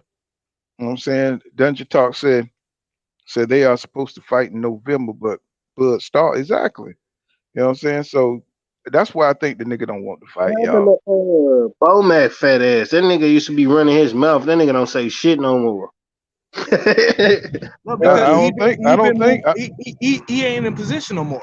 He's been moved out of position. Oh, for sure. Damn, I ain't Yeah, know that. I don't think the nigga part of the team like that no more. You know, he probably went and sat with Al Heyman. He said, "Man, look what EJ got, and look what the hell I got." You know what I'm saying? I got this nigga here. But You Bud know, said he was negotiating himself. Bomac is not part of the team no more. I mean, as far as the management. Yeah. right. Well, I mean, think about it. He's not a Well, real business guy. he was that he was running his mouth and he was trapping, even if like he was coming from a trainer perspective, like he was running his fucking mouth. Now this nigga don't say shit. Because him and Bud had a fallout. I wouldn't be surprised if I honestly I wouldn't be surprised if you saw him in New York. Right. Yeah, Bomac talking that shit. This nigga's mouth is shit. That's crazy. Mr. AMG, thank you for that that 199 super chat. He said salute pool. He says Falumaloom and panel. You know what I'm saying? So shit, you know, this shit is crazy, man. This dude, you know what I'm saying? We got to sit back and listen to his ass, you know, repeat his resume, you know, on every damn interview over and over again, bro. He ain't saying shit new. He ain't saying shit about this fight that he got coming up. So that What I'm he just like, doing is taking like a coward approach. Like you keep speaking on Earl Spence and trying to talk about his downfalls, but his downfalls is not even like your greatest accomplishments. Like you speaking on like it's like how you discredit Sean Porter and how you discredit guys, how you discredit not Mikey Garcia. Well, yeah, Mikey Garcia compared to fucking Gamboa is like, bro, you down his greatest achievements, and the achievements that it was like his achievements was your leftovers. Like you, like a lot of them guys was like quitting boxing. Like you ain't got no achievements to me. Like you got to prove something raw, bro. Like raw. When I'm talking about fight something young and fresh, prove your point. You know what I mean? Like you ain't proved right. shit in the welterweight division. What you fought? Goddamn me, Kell Brooks when he was damn near out of boxing. His career was over. Man, Motherfucker. Dominic Ingle wasn't even training Kell Brook for that fight. Yeah. Matter of fact, he switched his whoever the fuck it was, his I forgot who the fuck it was. He switched his fucking trainer and shit because the motherfucker said like that was short notice. Like, you know what I'm saying? Like he didn't want Kell to take that fight. Yeah. It because it was and think about it, before the knockout, Kell was piecing his ass up. Now imagine how that fight would have played out if he would have had better training and you know what I'm saying, he prepared correctly for it. Yeah, you know because what I'm saying? all he did, he had a fat cap. He just lost weight to get to the weight. He had a fat cap. Yeah, and he told Crawford face to face that, you know what I'm saying? He got Porter was down there retired, and then his daddy even said like the nigga didn't even train that hard in camp. Like, come on, man. Porter He was knew- doing. Porter was doing. He was at the. I remember because I kept joking about this on Twitter. Like, damn, is this nigga training or what? What the fuck? He was doing commentary for BBC. cards. Yeah, he was doing commentary. He was at the Cleveland Browns versus LA Rams game in California. This dude did not train for that fight, and his daddy even said. He was too busy trying to be what he is now. Like he wasn't focused on that fight like that. So that let me know like his daddy said motherfucker wouldn't even come into the training camp even training like how he normally train. He said if he would have fought Terence Crawford like he had fought Earl Spence, it would have been a different outcome. Yeah. People ain't but him and his daddy love Terence Crawford, you know. Yeah, that's the funny part about what Andre Ward was trying to make it seem like Porter had given Crawford solid advice, tried to make it seem like Porter was a hater. Talking about shut up and Joe. No, first of all, Ward, with your business decision outside the ring, you the last person to be getting advice from, nigga. Your lawyer, you know who his lawyer was? Y'all don't know who his lawyer was when he filed that suit against Dan Goosen? No, who was it? It was Dwyer from YouTube. What? What? Yes. Dwyer did that shit? Yes. Oh man, Dwyer from YouTube. Yes, You know got his what I'm ass saying? spanked. Got his ass spanked in arbitration. Got his ass spanked in arbitration. It was Dwyer from YouTube. That was Andre Ward's lawyer. Man, I can't listen to that dude. He take too long to get to the point. That nigga there. Whew. Said Jimmy. Let me see. I'm sorry, I ain't read my man comment. That's Dennis Harris says. He said if Bud not trying hard. He said, but if Bud not trying hard enough, he said it seems Arrow team not trying at all to make this fight. He says Bud doing interviews, Spence not. Well, I don't know. I don't get that, but you know. Jimmy Boxing says Thurman is hungry, all right. He said hungry for a big paycheck. That's it. And yeah, that's what I think too. But I do think he's going to train and try his hardest because he can't go out there and embarrass himself because EJ going to beat the shit out of him. And that's just real. You know what I'm saying? He got a personal grudge against Thurman for stalling his career too. So, you know, all them years and shit, he was trying to get that fight with Thurman, holding up 2 of the belts. And Mac World Media says, Bud doing damage control in the interviews only because he's trying to use EJ name for clout because he can't fight a Lithuanian cross guard. And I think he's Armenian, half something else, you know what I'm saying? Well, it don't fucking matter. Julio Concepcion says Bud was offered $5 million, $10 million upfront money. Bud wanted $22 million and wouldn't bridge that. That's the truth. You know, so everybody knew that shit. They just be you know, telling lies out here. You know what I'm saying, about no guarantee and all that shit. They had negotiated past that bullshit, man. That's how they got to the back end type of rhetoric and stuff. You know, that was the last part of the negotiation before Bud walked out on this Black Prime deal. And Joan Turner says, what did Mikey Garcia fight for? He said, what did the Mikey Garcia fight do for Errol? He said, no one in their right mind believed Mikey would beat Earl. No one. Oh, that's wait. All of the legends believed that Mikey would beat Earl, like George Foreman, like Sugar Ray Leonard. Come on, what are you talking about? Nobody thought Mikey would beat Earl. Yeah, everybody was saying that Mikey Garcia was going to outbox EJ. Yeah. That his boxing IQ and Mikey was Garcia way higher. He was a 140-pound lineal champion at that time. So when y'all talk about how Josh Taylor can move up and beat the welterweights, Mikey Garcia was the lineal champion at 140, the same way Josh Taylor is now. You know what's funny? Like how everybody try to talk about how like Terence Crawford tried to say like Mikey Garcia catapulted fucking Earl Spence the PBC set it up like that to catapult Earl Spence's career. Mikey Garcia called out motherfucking Earl Spence Jr. It wasn't the other way around. PBC wasn't trying to set that fight up. You know what I'm saying? Like Right. that nigga, he earned that shit. Like I hate motherfuckers trying to discredit that shit. Like Earl Spence went after him. I mean, and so what? Look. But so what if they did set his career up like that? That's what they're supposed to do.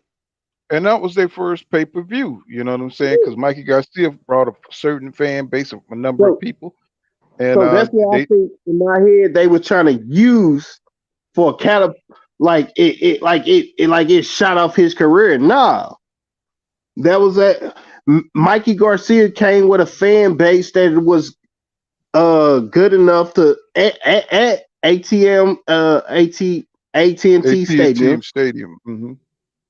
To set off his career. I mean, what's wrong with that? Nothing. It's just that they just think Mikey Garcia was the weakest link, and that's who they go for. You know what I'm saying? Since Terence Crawford don't have no real resume, that's his weakest point of Errol Spence Jr. resume. So they always target and on Mikey Garcia, who was a full division champion, who probably would have beat everybody on Terence Crawford's resume. Tell you the truth.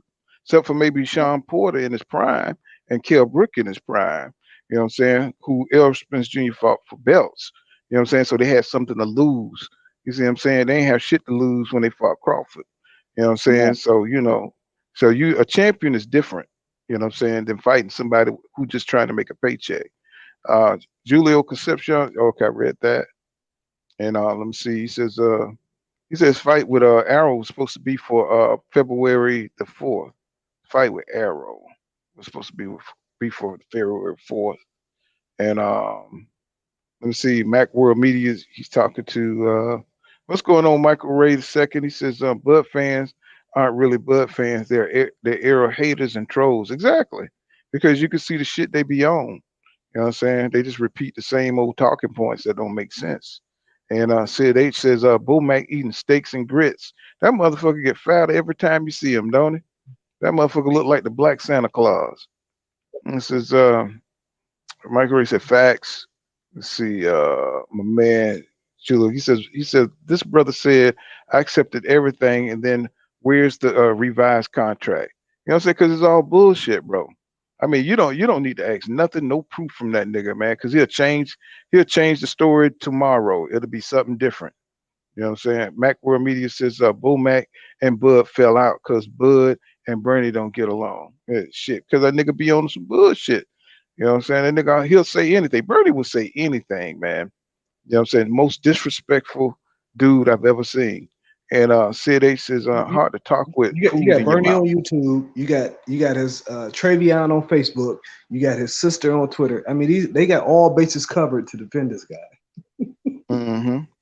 And Dennis Harris says Arrow fans want to see Bud fight more than anyone, I believe. You know.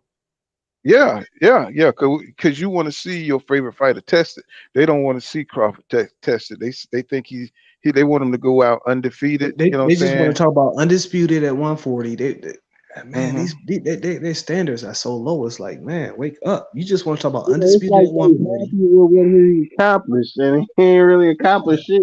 Yeah, don't tell me what you accomplished. Tell me who you accomplished it against. Like I say, Manny Pacquiao was never a unified champion. Oscar De La Hoya, I don't really remember what belts he held. Bernard Hopkins, I know he was undisputed, but look at his undisputed run. Lennox Lewis, look at his undisputed run. Felix Trinidad, Fernando Vargas, I remember their fights. I don't remember the accomplishments. We remember the fights. Accomplishments are when you don't have fights. You know what I'm saying? Exactly. Broner is a 4-weight world champion. Broner is the first guy to go from welterweight first guy to go from lightweight and win a world title in his first fight at welterweight. But we're not going to put Broner up there as one of the all-time greats, even though that's an accomplishment only he has had. I mean, I love Broner. I live in Cincinnati. I'm from Detroit, but I live in Cincinnati. I love Broner. But I'm not going to put him up there as an all-time great because of that accomplishment.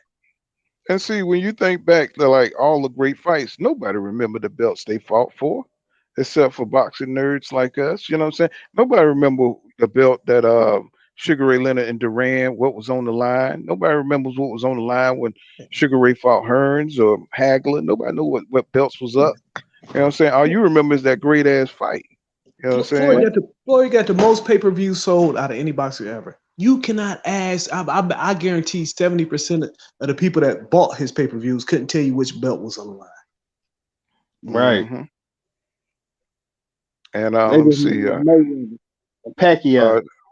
Jonah Turner says, Bud read all the comments about the incompetence of Bomac and demoted him.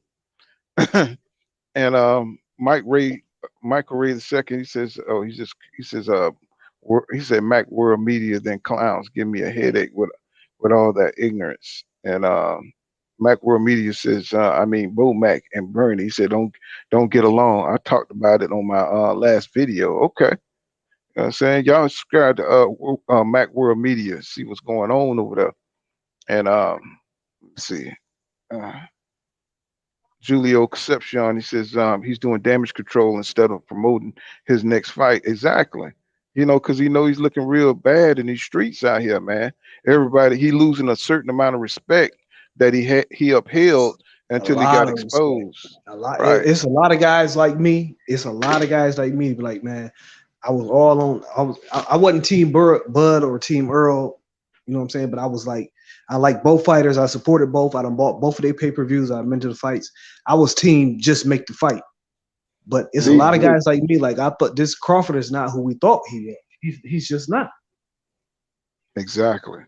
And Clean Cut says Bob Arum said Daniel Kinahan was Bud's manager at least a year ago. So Bomac been cut out of that manager role. Mm-hmm. That make a lot of sense. Not only has he been cut out, he removed Jamel Herring from the camp because Herring was he was sending people to Kinahan. Listen to this nigga here, man. Joe be tripping, man. Joe Turner, that's my nigga though. He said Bud keeps speaking on Earl because he on Earl's neck. He said y'all never seen another Earl opponent this fierce and dedicated. Boy, look here.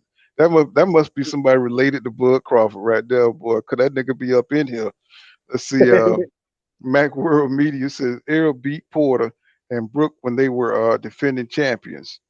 And let's see.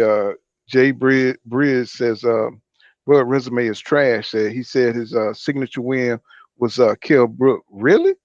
I heard that shit. I was like, bro, how you gonna shit on Kell Brook and Sean Porter when he fought him, and then not shit on him when you fought him, bro? You fought him later when it was already broken. So it's like shit don't make no sense, bro. Like he just be talking, bro.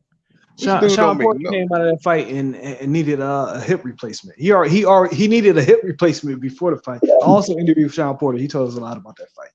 He needed a hip replacement before that fight, but now he's trying to do what they call that cell replacement therapy or whatever. He's trying to avoid getting a stem cells, some shit. Yeah, stem cells. Shit. Yeah, stem cells. He's trying to avoid getting a hip replacement, but he needed a hip replacement going into that fight.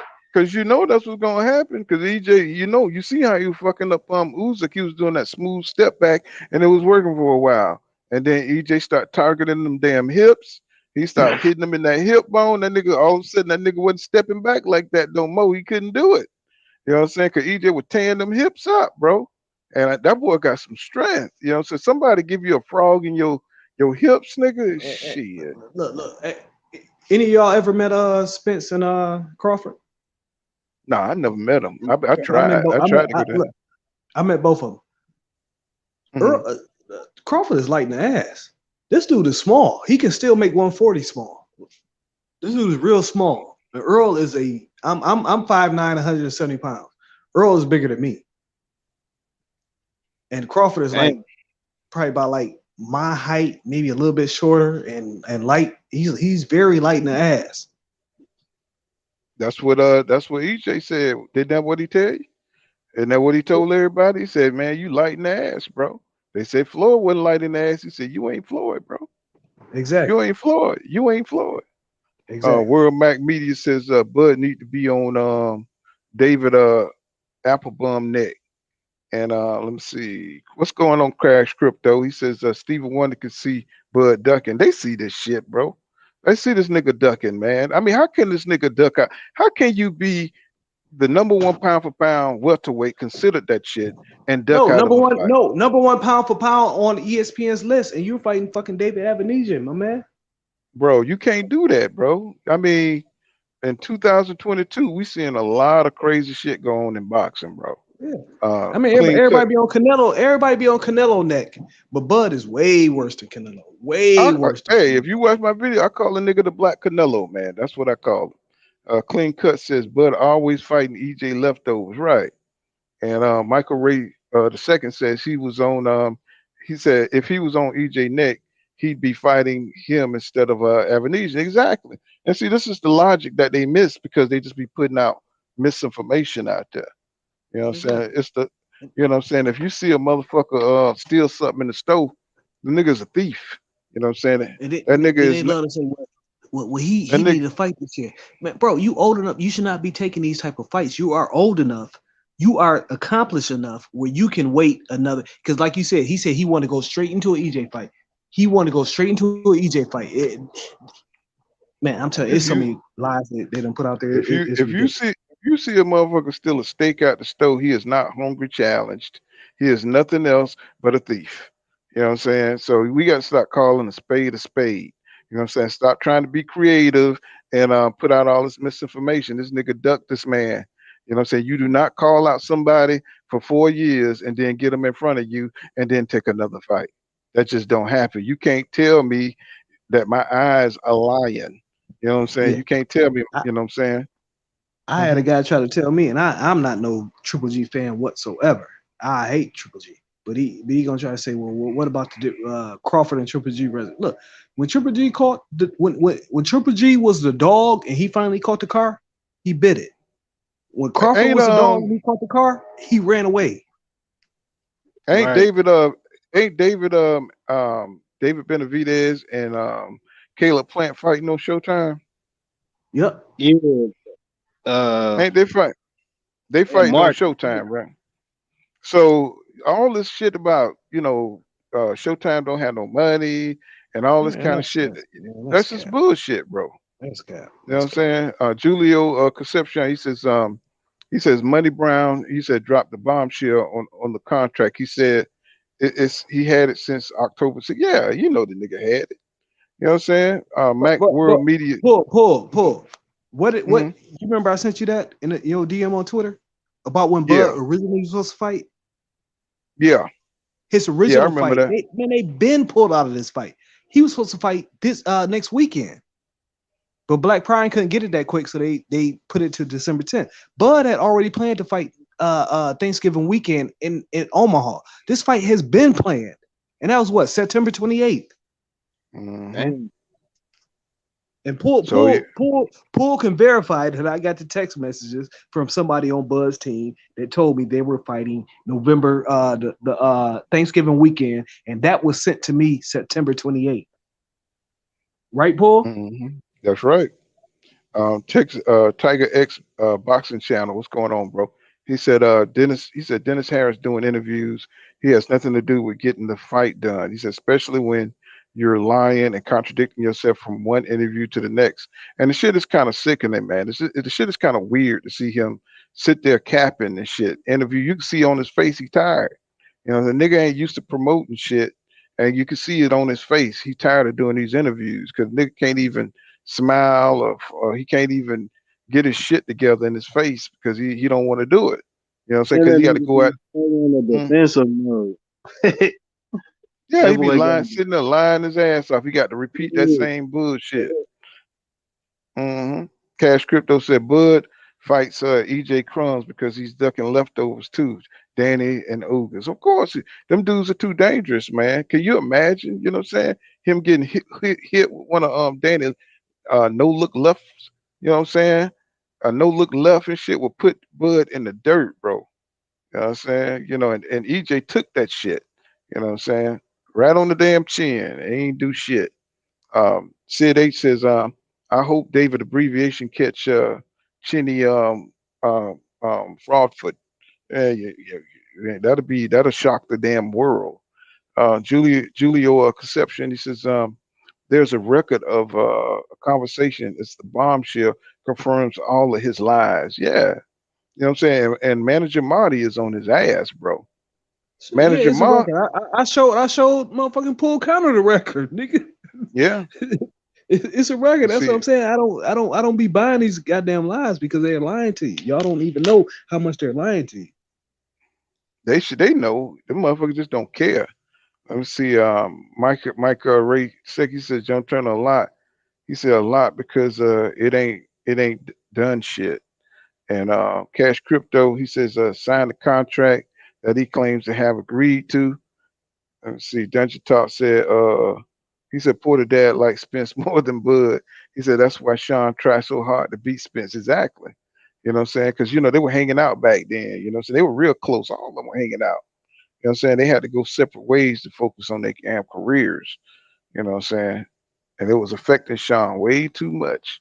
Richard favorite words, understand. And Cash Crypto, let's see. See, I'm starting to catch up, y'all. Let me see, y'all. Earl is going to do, he says, Earl is going to do Thurman what Bud will to him. And I think Thurman gonna try to come out there and thump with EJ. Mac World Media says Bud fighting a Ukrainian hula hoop. And W Never said, what's good? What's good, bro? And said Julio Conception said Bud needs to stop lying. You know what I'm saying? That nigga ain't gonna stop lying because he know how fucked up he look on YouTube. This is what boxing live, y'all. This is what boxing. This is mainstream right now. You know what I'm saying? Because you're not gonna get this at ESPN. You're not gonna get it on Showtime. When niggas get over here and discuss boxing. So boxing live on YouTube. That's why they got somebody in here paying attention to what's going on. You know what I'm saying? So Eric Johnson says Bud scared of Errol. He don't want it. And Mac World Media says John Thurman can beat every fighter on Crawford resume. He knew that. Jones Turner knew that shit. He knows boxing. He's just crazy about Bud. You know what I'm saying? I think that's one of Bud family members right there. He said Eric Johnson says Thurman more dangerous than Bud. Yeah, I think so too. Uh Jonah Turner says, oh, so Mikey called out Errol like Bud called out. This is okay. It says, oh, so Mikey called out Errol like Bud called out Errol. Okay. You know what I'm saying? And Julio Concepcion says he doesn't want the fight. Is evident in his interview. He said, "When I don't need stop right there. He don't want it, y'all. No, he don't. Hold on. Let me say something real quick. I'm looking on my other phone. I'm looking through YouTube. You got more people watching your show than watching Bernie's show. That's how far. Nobody wants to hear what these motherfuckers got to say because they full of shit. Right? Because they fucking liars, bro. They fucking liars. You know what I'm saying? Sid H says Crawford had 1 foot reach advantage on Gamboa, the midget, and still got noodle leg. And he knows what's gonna happen to him, man. That's why he avoided all them dudes. You know what I'm saying? I don't think he could beat Danny Garcia, tell you the truth. You know what I'm saying? I think that's why he backed out the Pacquiao fight because he didn't want to get exposed. He says that guy George, what's going on? He says unbelievable how fans believe nonsense like that. Exactly. You know what I'm saying? Jonas Turner, you know what I'm saying? He says, Speaker, my point is Bud called out Errol and Errol never responded, bro. We way beyond that shit. So Clean Cut says Mike Ass was talking about I see something I can exploit in Errol's game. He said even Mikey's dad and brother begged him not to chase Errol. And you seen how during that fight they was trying to get him to stop.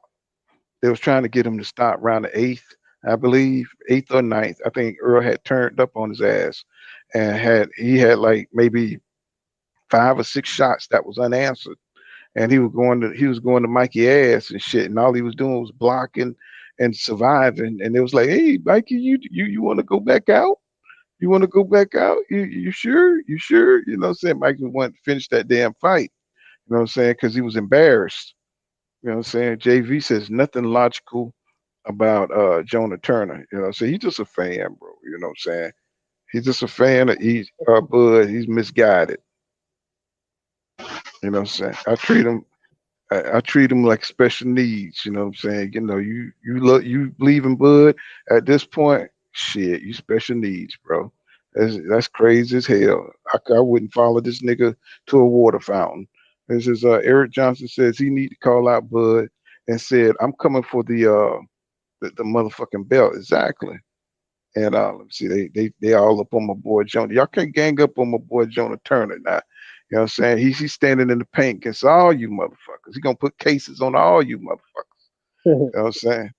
Let me see, Julio Concepcion, he says now he's trying to beat the fans for asking questions about the people people are broken because he's mad because he rich and shit. Yeah.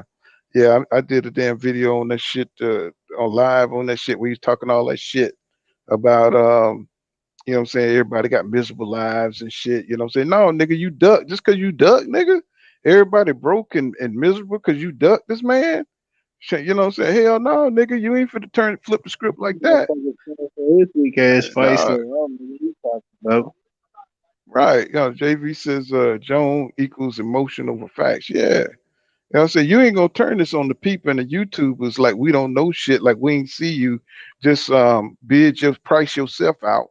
Like you said, other people price themselves out, right? Fighters price themselves out. Nigga, you priced yourself out. You know what I'm saying? Because you saw that Ugas fight. I know goddamn well. You ain't give a damn how much they were gonna offer you. You said, hell no, that nigga ain't for to whip my ass. He says, John Trent Air tweeted in October, Bud is next. He said he knew it all along he would duck. Bro, you got to be delusional. And Tim Study said his fans don't have integrity neither. Does Dud Fraudfully. Well, you tend to flock with people who, you know what I'm saying, you kind of got something in common with. And Clean Cut says Adrian Brunner also fought great fighters. He's saying good competition, way better than way better that who Bud fought. He said he lost, but he at least wasn't scared to fight them. You know what I'm saying? Yeah, Brunner fight any goddamn body, man. That's one thing. That's why he got so many fans. That's why he got so many loyal fans. No matter how fucked up AB get, you know what I'm saying? His fans be right there. That nigga would outsell Bud on any day of the week. You know what I'm saying? So Eric Johnson says, Bud's a duck and a damn snitch. He said, talking about EJ got a fire stick. He said, damn duck and snitch. Snitch. Y'all crazy, bro. He says, 2 cent boxing said, what lies did Errol tell on Twitter? Right. You know what I'm saying? So, you know, they tried it just how you say that? Raccoon, that's that movie. How you say Ratatouille? How you say it? Ratatouille? Yeah, Ratatouille. And shit, that little rat that be cooking. So Hosanna says, he said Jonah is paid by his duck boss to run around YouTube to do damage control. Say he's on the payroll. Say he probably has five accounts he posts from. And Clean Cut, you know, he talking to Eric. Y'all crazy, man. Let me see. What's going on? He says the original Skywalker. He says, why y'all keep wanting Bud to lose an eye? Because it's the biggest fight in boxing, bro. That's what, you know, that's what we want to see. And he fucked it up, man. You know what I'm saying? We did not need no damn Avenesyan fight. It's not going to help him. You know what I'm saying? He probably not getting no damn $10 million for this fight. You know what I'm saying? That's all that shit is bullshit. Let's see. MacWord Hell no, he Media ain't said, getting $2 million. Hell no. Look, man, I don't even want Bud to lose. I want his weak ass to make the fight. Exactly. and they don't. You know what I'm saying? So he said Bud gonna look mediocre against David as a bastard. He says, and he said announced that he got a new trainer, and that's how Bo Mac going out. That's it. That's how Bo Mac going out. You know what I'm saying? So he don't care about his legacy, bro. He think that little weak ass shit down there undisputed gonna really do something, man. That shit don't mean shit, bro. Let's see. Eric Bowden says, EJ a big dude, a legit middleweight. And what's going on, Asante L? He says, Bud must be hitting the pipe. You know what I'm saying? He gonna be doing something. What'd you say, bro? Nah, I What'd you was say, laughing. Tony? I was Oh, laughing. Clean Cut says I met Crawford. he's a jerk. Everybody say, a lot of people say that shit about Crawford. Say he don't like to sign autographs. That nigga don't like to do nothing, bro, for the fans. You know, he don't sign This gloves. nigga, this nigga. Let me say something about Crawford fans. They have never met him. Number one, there is no way possible they met this nigga. This nigga is a motherfucking arrogant asshole. I've met Spence. I've met Jamel Charlo, who cool as fuck. I done met a lot of these boxers. I met Wilder. Wilder is the motherfucking coolest boxer you ever meet in your motherfucking life. Ain't nobody cooler than Wilder. Okay, but they be capping for these guys that would never give. They wouldn't even piss on you if you was on fire. If you was on fire. Okay. At least have some. If I understand you liking a boxer, but have some self-respect. Come on, man. These niggas don't even like your ass. Mm-hmm. And Paul, you see my Twitter page. You see my pinned tweet, right? Yeah. Yeah, with me and Wilder down in Alabama at the Statue Unveiled. This nigga treated me like family, and I'm a nobody. You know what I'm saying? I'm not media.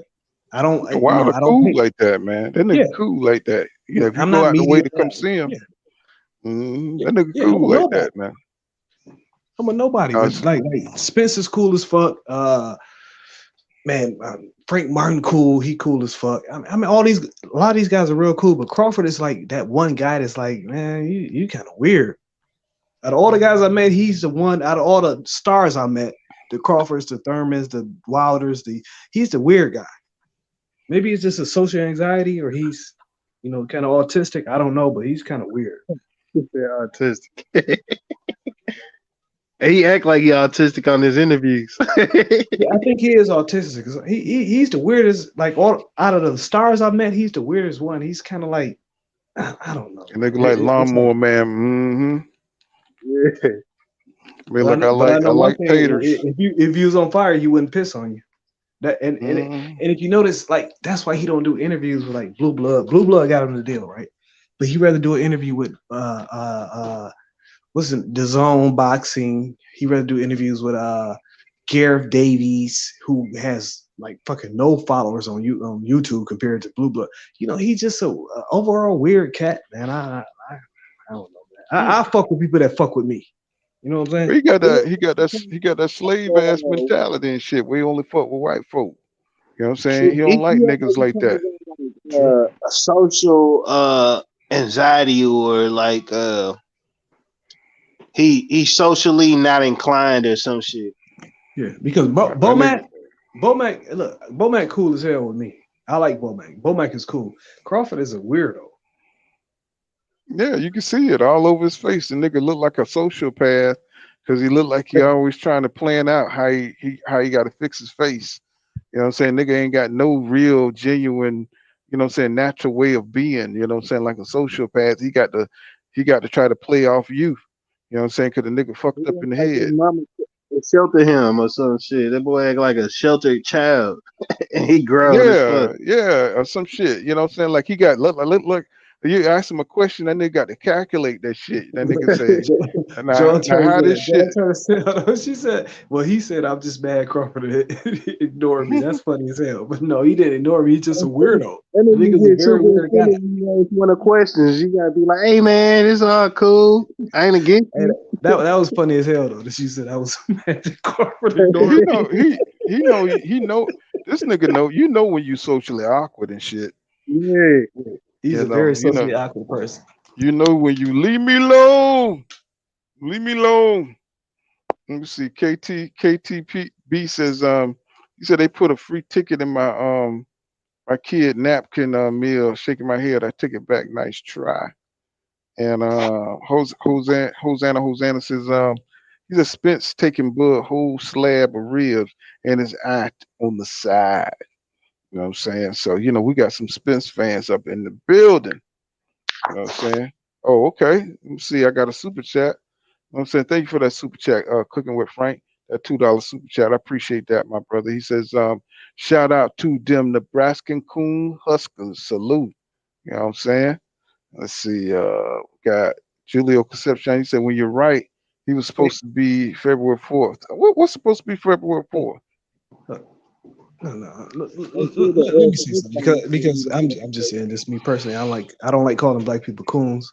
Crawford is a black man. He has a black family. He has black children. He's brought a lot of black people into this world. I'm not gonna call the guy cool. He just feels more comfortable around other non-black people than he does around his own people. But the guy's not a cool. He has black children that he's a great father to. That he's brought into this world. The next I wouldn't generation. call Crawford a coon either, bro. He's brought the next generation into this world. Let's come on, man. Let's not do that. He worked with a lot of black people too, as far as like boxers coming up. But I will say, not a coon, but corny. Yeah, corny ass. I will agree with that. But he has a black wife. He has black children. A lot of black children. He's bringing new black. He's creating a path for his children, black leaders, into this world. Hey, I ain't got nothing against him personally, you know what I'm saying? I'm just talking about as a fighter, you know what I'm saying? I ain't got nothing to say about his family or nothing like that, you know what I'm saying? You know, I ain't even calling the man gay like he doing EJ and all that dumb shit, you know what I'm saying? I'm just talking about his decisions, you know, his business decisions and fucking up the best fight we have seen in 40 years. You know, that's him trying to work out his insecurities. Yeah. Mm-hmm. No, I ain't got nothing to say about his family, nothing. No, I mean, shit, I wouldn't even do that. That wouldn't even cross my mind. Beautiful black family. That's cool. Let's not go that far. You know, he got a beautiful black family. He done brought black children into this world. I mean, the only person who bring his family up is when he's talking about he'll bring up his family. You know what I'm saying? You don't hear EJ, you know, talking shit about his. He just talk about. He just talking about the fights. Is a very classy guy. Yep. You know why? Because he doing the right. He doing what's right. He's fighting the fights that everybody want to see, and you know, Terence Crawford want to shit on all that. He want to put all that up because his words be his. I mean, he let his actions speak for itself. Mm-hmm. Like he go on social media, downplay a boxer, and he said that a long time ago when he was like 22. Like that ain't his style. Like he ain't gotta go back and forth with a boxer and talk all that shit. Like, and I respect him for it. And once upon a time, Terence Crawford used to be like that, but it's just like and that let me know all his insecurities about this fight coming up or the fight with Earl Spence. That like he insecure about it. It's the fact that he doing a lot of talking now, and you never did a lot of talking. Even when he got into it with Jose Benavidez. Yeah, I mean, but look, you do have to understand there are some black people. This does not mean they're coon. It's just embedded in a lot of black people because of white supremacy. Because what we're taught from children, who will always look at white people as like superiors. That's just something that we're taught as children. If you didn't grow up in a majority black place, you know, like I grew up in Detroit, so my whole life I've seen black judges, black mayors, black city council, black garbage man, black business owner. You know what I'm saying? When I look at deep power, my default for power is always black because of the area I grew up in. You know what I'm saying?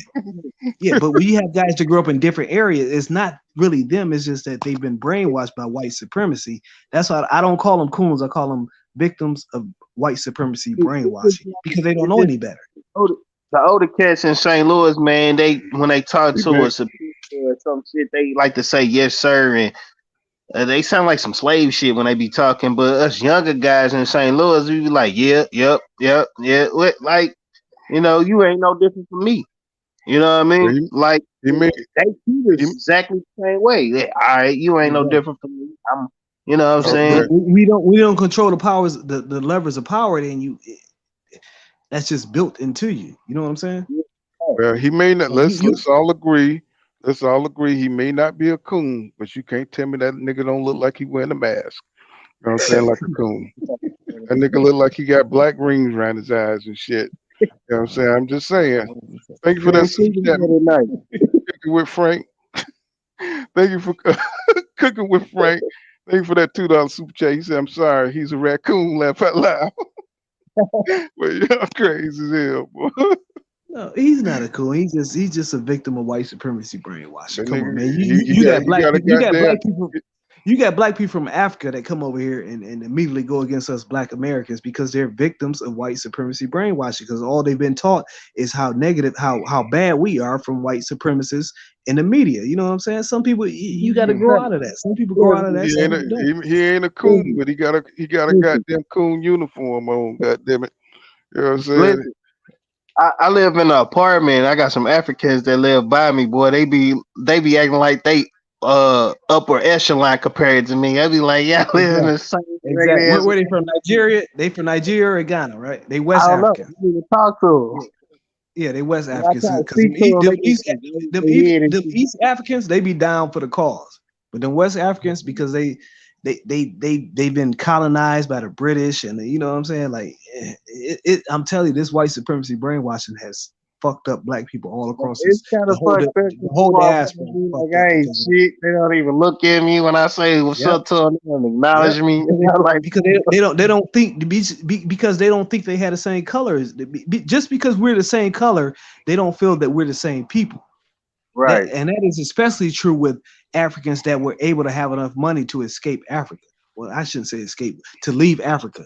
So they feel like they were the better Africans in their country. So when they come to here, you got to realize only thing they know about black Americans are crime, because all they seen was the media, crime, criminals, thugs, and shit like that. They don't, that's how they look at us when they get here. They ain't no different than these Mexicans or these Asians, or they're all trying to be the model minorities, and the way to be the model minority in the United States is to shit on black people. Let me read this shit here. Let me see. Cleacut says, he said, I agree with y'all. Bud seemed to have a distrust with his own people. He said, if he doesn't know you and appear to trust people like Bob Arum, who was trashing him, and Bud was saying deep, oh shit went up. He said, saying deep in his heart, Bob a good guy. So Bob made him rich. See, saying black people are willing to make a trade-off. You know what I'm saying? If you getting money with a motherfucker, you know what I'm saying? They willing to sell out. Motherfuckers would sell out every day, B. They sell out every day, B. And I ain't gonna say no names and no channels and shit like that, because you know what I'm saying? I mean, these motherfuckers sell out, bro. Yeah, they sell but you out. gotta look at that. That's what Bud was willing to travel to Dubai to make a deal with a guy who was already in the Guardian's most wanted list over a black person, because all his life that he's been taught that black people are inferior to white people. Is not his fault. You know what I'm saying? If you don't have knowledge yourself. Cooking with Frank said, I heard raccoons are scared of big fish. You see that? You see that message after his about the hair grease? What about? He said Mac World Media says he said he showed me something when he didn't go to PBC after he left, and he said, you crazy brother, I'm East African. I'm gonna tell you this. He said African pride is more than just hair grease. Laugh out loud. Look, I understand. I understand. Ain't no such thing as one Africa. Ain't no such thing as one Africa. Because you got South Africans hate Nigerians. You got they hate Zimbabweans. I understand Africa is a divided continent. Just because we all black don't mean we're all together. Hey, but I'm just saying, shit? What's that hard ass grease shit? Lotion shit. What's the name? I forgot. You used to have that shit in Atlanta. That cover your leg. You know what I'm saying? That hard ass lotion shit. Shit like a damn piece of wax or some shit. Damn, I can't remember. Shea butter. Shea butter. I said that damn shea butter, nigga. Hey, that shit is real right there, bro. You got yourself a whole nother skin on you. Let's see. Let me see what's going on. Let's see. Lou Era of Grassroots. What's going on, my brother? He said we're original Americans, but not Africans. He said Pink Toe taught us weak thinking points. Been here. Hashtag been here. Yeah, so we got a lot of fucked upness going on, man. Okay, Kyrie. You know what I'm saying? All right, Kyrie. We hear you, Kyrie. I ain't say that, so don't put me out there. I'm just saying, we got channels. I ain't say blue blood, you know what I'm saying? But there are channels out there that's working for, the ops. They working for Top Rank. They working for, you know what I'm saying? Oscar De La Hoya, you know what I'm saying? Shit like that. So I ain't say shit about Blue Like Blood. Fight Hub. Marcos has gone full Yeah. Raza. He's going full Raza. So if you looking at anything at Fight Hub, even though PBC gave him a job at Fox, he's going full Raza. He don't have a job Yeah, at the Shea Zone, but Butter. he's still full Raza. Mr. Moet said he got in the way of the biggest fight to possibly happen in the past 10 to 15 years. Shit, 40 years, bro. You know what I'm saying? I mean, shit, this was the shit. This was our Sugar Ray Leonard versus Hearns right here, or Hagler. Yep. You know what I'm saying? That was for this generation. This fight here would have lasted for a long time. Talking about this would have been, or you know what I'm saying? EJ could have just went in there and just for Luma his ass in one round, and we would have been saying shit. But like shit, it depends on what kind of mindset Terence Crawford brought. And right now, he's giving. If this fight was to happen next year, let me tell y'all like this. Now, if this fight was to happen next year with all this shit that done went down, this done gave EJ. He already feel like he's gonna. This gonna give EJ so much confidence, bro. Watching this nigga squirm and try to put this fight behind him. If this fight was to happen, he would destroy Terence Crawford, destroy him, because now he got the. I mean, if he had any kind of reservations about Terence Crawford, he has none now. You know what I'm saying? Watching this dude talking about he's in retirement or on sitting on Golden Pond, that he done everything already. You know what I'm saying? That he knows this nigga mindset ain't about fighting. You know what I'm saying? Because if he did, he would be coming straight at EJ. You know what I'm saying? He wouldn't be talking like he talking about all his accolades and shit. He sound like Elvis, you know, I live, the life is full. You know what I'm saying? That the retirement song. Let me see. Frank Sinatra, I did it my way and shit. I did it my way. Bullshit. Let's see. Lou Era Grassroots. He said we undisputed and the best at everything, not Africans. Oh, I read that. And let's see. And Mr. Moet says, and his channel is nothing but clickbait. And W. Nibble says, he says, wave grease. Cooking with Frank says, thank you for that $5 super chat, bro. He says, me and Bud went on a hunting trip and Bud saw a dead deer on the side of the road. He said he picked it up and we went back home. Yes. Let me see.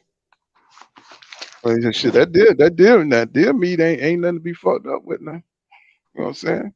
No, he's saying Bud didn't go hunting. He was happy with the dead deer and left.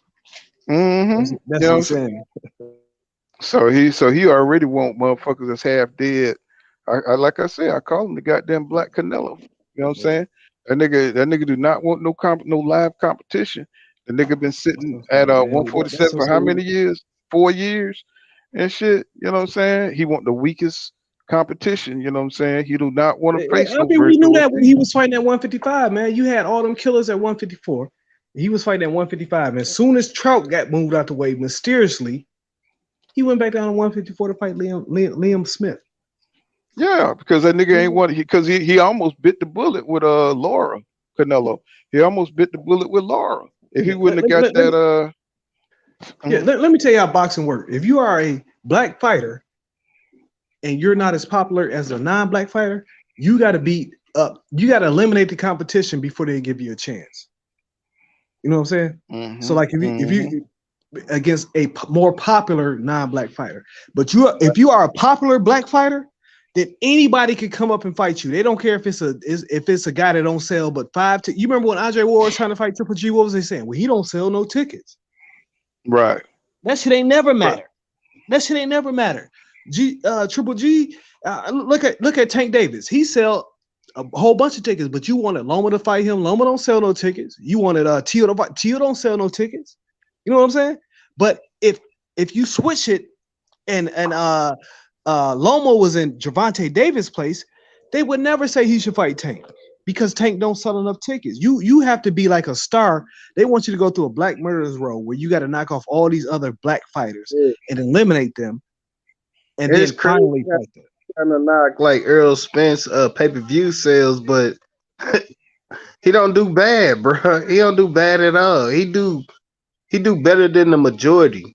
He do You know, Oscar De La Right. Hoya. What was Laura versus Canelo? A Cuban versus a Mexican. What was that? Like 250,000? yeah, something like that. Mm-hmm. And Earl versus Mm-hmm. Ugas, a Cuban versus an American black was 275,000. So Right. come on, what are we talking about? You know what I'm saying? Earl They versus talking- Mikey, Right. Canelo versus Angulo wasn't shit. Mexican versus Mexican. Earl versus Porter matched that. Earl versus Mikey surpassed that. You know what I'm saying? Yeah, I hate to discredit there, man, Yeah, because it but see, they always going down, you know what I'm saying? They always going to downgrade EJ, you know. They're going to say he's not a pay-per-view star. You know what I'm saying? Anything to try to break him down to the level of Crawford. See, you know what I'm saying? I see a lot of that shit going on. If it was a Mexican in Floyd's place, they would never give a black fighter the opportunity they gave Canelo. Yeah. Like if there was a Mexican number one at welterweight, Earl Spence could never get that opportunity that they gave Canelo. They would never get that opportunity. You don't have no black Bivens, Dimitri Bivens, a guy that don't sell shit, that guy that ain't popular. You don't get that opportunity if you're black. Well, look at Lomachenko. Lomachenko don't have to sell no pay-per-views, do we? He never been on pay-per-view. No. You don't have to sell no pay-per-views because it's not required. His last fight was in a small hall, 5,000. That's a small hall at MSG. His last fight was in a small hall. And he don't have to have no exciting fights either. No. You know what I'm saying? He don't have to have. He can fight Comey. He can fight Nakatani. You know what I'm saying? They get the easy road. You know what I'm saying? Yeah. While we got to fight. You know what I'm saying? The biggest, baddest. You know what I'm saying? Coming through there. Exactly. You got like Oscar Valdez. His first black fighter he fought was Shakur. His first black American fighter he fought was Shakur Stevenson. Yeah, and they was trying to give him the dude he fighting now, Navarrete. They was trying to give. He was trying to get to him, but he couldn't make it. Yeah, you got McGee. Well, he fought Ballard, which ain't ain't much. That was his first black American fighter. Gilberto Ramirez, he fought Jesse Hart. You know what I'm saying? But we got to constantly we got to fight each other and we got to fight others. You know, Triple G, his first one was Curtis Stevens. You know what I'm saying? We got to fight, and when we if they feel like a black American fighter can beat a non-black fighter, then you have to be a bigger draw. Because if you're not a bigger draw, you're not getting that fight. This is what I gotta say. Like a lot of people keep downplaying this Terence Crawford and Earl Spence fight and saying like, all right, so neither one of them pay-per-view. This fight will do numbers, I promise. Like UK, who have the biggest boxing fans, supporters, is waiting on this fight. So I already know once this fight come out, it's gonna do numbers. So when people say the Ryan Garcia and Tank Davis is the biggest fight and that could be made in boxing, you out your rabbit ass. No, bro. It is commercially, it is, because for the simple fact you got a guy like Ryan Garcia who's willing to go out there and put in the work. Terence Crawford didn't even want to do no motherfucking promotion for the fight. He was complaining about the promotion to promote the fight with Earl Spence. But you gotta think, he don't want to do that. Now he got his fight against David fucking Avenesyan. He want to do all this promotion. This promotion that he's doing now, he did not want to do that for Spence. That's true. But I feel like he didn't even want to come out for the Ugas fight. He didn't even come out for that motherfucker. You know what I'm saying? He didn't even come out to promote. That would have been excellent promotion for him to come up in the ring and say, I got next, my nigga, just like Danny Garcia did. You know what I'm saying? You know? So, you know, he like you say, he got some kind of mental issue, bro, when it come to EJ. He got some kind of fucked up mental issue going on in his head when it come to EJ, bro. He don't want to get that nigga no shine. He don't want to build on nothing with that dude. Zach B says, name one fight on Bud resume that Mikey Garcia couldn't beat. Maybe Sean, but that's it. And W News said facts. Let me see. Macworld Media says, he said, I don't believe Crawford is about to do a 150. No, hell no. 154 run at 36. Hell no. He get his ass knocked the hell out. You know what I'm saying? You better hope he get Rosario or somebody like that. Rosario fucked up, man. You hit that nigga in the stomach one time, that nigga be done. You know what I'm saying? JV says Bud gonna lose against Dave. He said, so don't have. He said, so don't have to fight Boots or Bud. I said that shit before, bro. I said that. I think in the last live stream, I said that nigga gonna go out there and get Falumaloom, so he don't have to fight no damn body, bro. You know what I'm saying? So he can't get beat by EJ or Virgil. I'm telling y'all, man, this nigga is he ducking. He's ducking the fade, bro. I don't think he could beat Virgil Ortiz, y'all. I'm telling y'all. I just sensed this shit. The nigga done turned 35. The nigga ain't got the same spring like he had before. You know what I'm saying? And Bowman he has don't said want to. that. He did. Yeah, I'm gonna see the. I'm gonna send it to you on Twitter. He said that. You know what I'm saying? He don't have the same spring. I think he getting in there with Shakur them, and Shakur said he's holding his own now. And the nigga slow now. The nigga done slowed down. He Brian done Norman. lost the step. Mm-hmm. What Brian say? Brian say he getting touched up. Yeah, they said he touched up Bud. Wow, bro. Wow. You know what I'm saying? What's happening, fam? What same fight, different round. He says, what's happening, fam? He says, salute to your brother. He said, I found another channel that's keeping it real on this Bud shit, 100. No doubt. He says, oh, John Turner's talking to somebody, and Asante L says, the dark skin, Dungalow, triple fraud, Teal female, Loma Faco, and Ryan Garcia. And so this shit is crazy, bro. Let me see. I got another super chat. I wonder why they not showing up on my thing. Frank cooking with Frank. You know, what I'm saying thank you for that $5 super chat. He said Bud was in 3 feet of water looking for the big fish. He said her didn't won't. He said her didn't won't swim out that far, so he kept eating the dead ones that washed up on the shore. So that pretty much sums up. He don't want to do the work, bro. He don't want to work hard. I think he sees slipping at 35, and I was concerned about this shit in 2018 that he was getting too old. You know what I'm saying? And he was gonna wait around and not get in there when he re-signed with Rank. I felt like it was over then. You know what I'm saying? And D Webb says if Errol fights and beats Thurman, he's undisputed at 147. And I said the same thing. I said because it wasn't number 3 belts, and WBO wasn't recognized till the 2000s and shit. And you know what I'm saying? So to me, you really the fuck that WBO belt, man. They said the WBO is the newest and the latest prestigious belt anyway. That's what I say too, my brother. You know what I'm saying? Fuck that WBO. You know what I'm saying? Because it's full of shit. That's the top ranked belt anyway. Let me see. Same fight, different round. He said, oh shit, I like the way y'all brother keep this shit on all the way real Canelo and how black fighters get treated and seeing the BS in the game. No doubt, bro.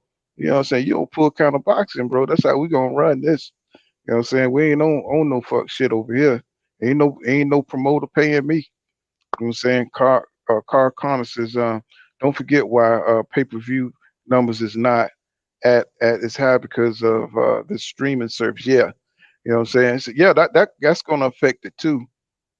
We don't know how much though. There's a lot of PBC got a lot of haters, bro. We got a lot of we got a lot of black guys that hate PBC. What's going on, DJ Black Charm Music? I see you out there, my brother. Try to link in case you want to come up. Crawford gonna be streaming his own fight on Fire Stick. Yeah, man, but see, that's what's been killing Bud is motherfuckers firing stick in his damn fights. You know what I'm saying? Shit. I've brought every last one of his pay-per-views. If anything, the nigga should come on my shit and tell us what's really going on. You know what I'm saying? So I could press that nigga. Every time that nigga lie, I'd be like nigga, you lying, nigga. That gap in your mouth He getting ain't gonna wider. get on no. He ain't gonna get on no real nigga channel so he can get pressed like that. Like nigga, you lying, nigga. It's like nigga, I know when you lying, nigga.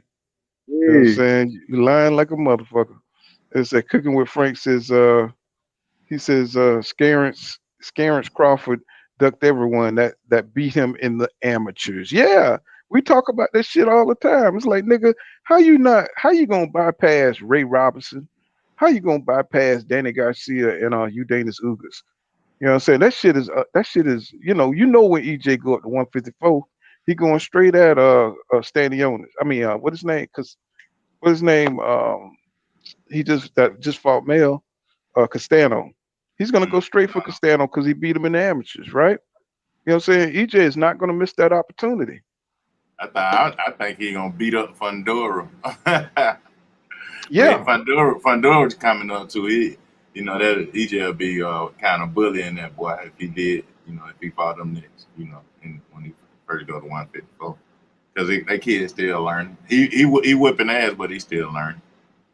Mm-hmm. That damn Bud is off the chain. I had deleted and put the right comment up there. I don't know what the hell going on with my typing, but I was saying Bud was talking about he was at an event for one of his fighters, and the man the whole time he was at a TikTok party. You know what I'm saying? That's why he wasn't able to go in the ring. He's sitting there slick watching the fight from a couch, scoring the fight, and all this, that, and the third. Like, dude, why you want ringside? Them folk would have got you a ticket, would have gave you a complimentary ticket. You know what I'm saying? You and Bo Max could have got a complimentary ticket. You know what I'm saying? So they ain't want to be there because the nigga so jealous. He didn't want to be there when EJ got the victory. So he didn't want the mics in his face. You know what I'm saying? Asking about, hey, you gonna fight EJ next? What do you think about this victory with Udanis Ugas? He didn't want to be there for that shit, bro. That nigga didn't want to see it. I can tell you for a fact that he could have got a ticket because we all went to the fight. We all got together. We had a suite at the fight at the AT&T. And while we was in the suite, my man KB Kenny Buhari that do the PBC podcast. Mm-hmm. He was in a suite with us, and while we in the suite, Charlo's texting him like, "Man, you gotta let us in. We got like 15 people." They had tickets for Bud. If Bud would have been there, all he had to do was get in contact with PBC. He would have got in the fight. He didn't want to be there. Mm-hmm. And let me see. EJ paid for tickets for this man and buy popcorn and drink. Now, come on, man. Man sat there and watched him beat up on Sean Porter, drinking their Coca-Cola, eating their popcorn and shit. And Terence Crawford couldn't even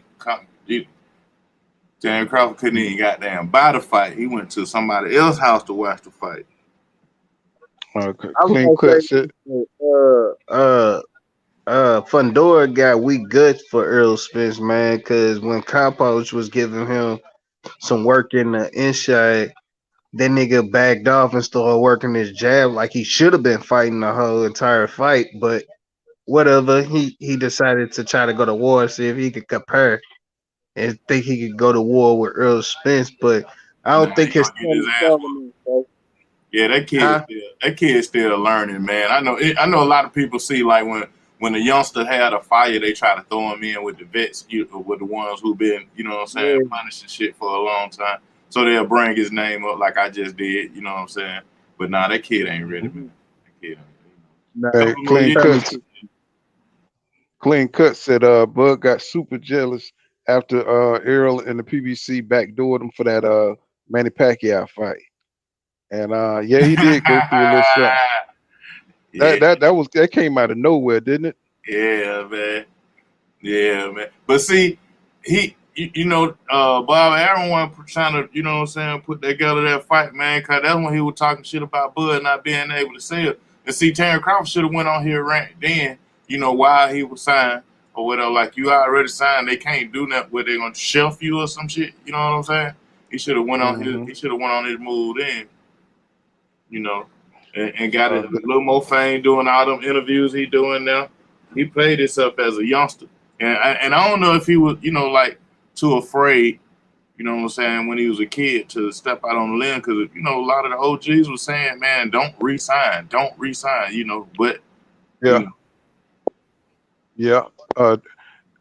Don Jenkins, the gotcha gamer, he said, I said this pool just like Roy Jones. He woke up and wasn't shit.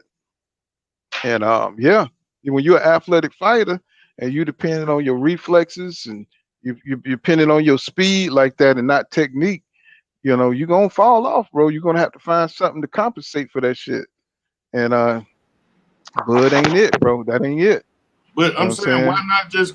I mean, he could retire with the wins he got and this, that, and the third, and just you know what I'm saying, just face it. Like, man, I can't fight these young cats like EJ and Verge RT. Man, I'm finna hang it up. You know. I mean, because Yeah. he gonna go out like Tim Bradley and Andre Ward anyway, so he might as well just go ahead and get ready to go to the locker room. Do y'all feel like him losing to EJ messes up his resume? No, it helps him. Yeah, but Yeah. it's just what's in his mind. What the problem It's is, something to make people watch his other fights. And in the future, 20 years from now, people be talking about, remember EJ and Bud fought? And then when people start going to look back at tapes and stuff, you know what I'm saying? But he ain't going to be mentioning those fights. You know what I'm saying? He ain't got no Rocky type fight. You know what I'm saying? He ain't got that shit on his resume. You know? I don't think it hurt his chances. And I feel like that's maybe like the main reason or part of the reason why he's scared to face off with EJ and he putting up this block or this blocking mechanism to avoid that being on his record. I don't think it hurt or better is. I mean, if he wins, it does better his resume because you took out the big fish. You took out the most dominant person in the welterweight division. But I don't feel like him taking an L from EJ will hurt his resume because of it looked like you squared up with the best and you didn't, and you'll still get all your credential recognitions and fucking the Hall of Fame or whatever. It's the box rec. He don't want that L next to his name with EJ. It could be anybody else, but not Errol Spence. You know what I'm saying?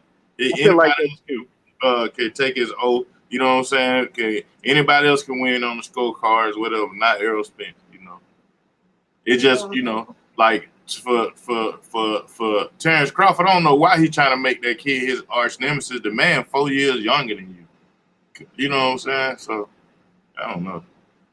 Right. yeah. So Don Jenkins, the Gotcha Game, he says use athleticism too much. He said, Bud relied on his athleticism. You know what I'm saying? Too much. Yeah.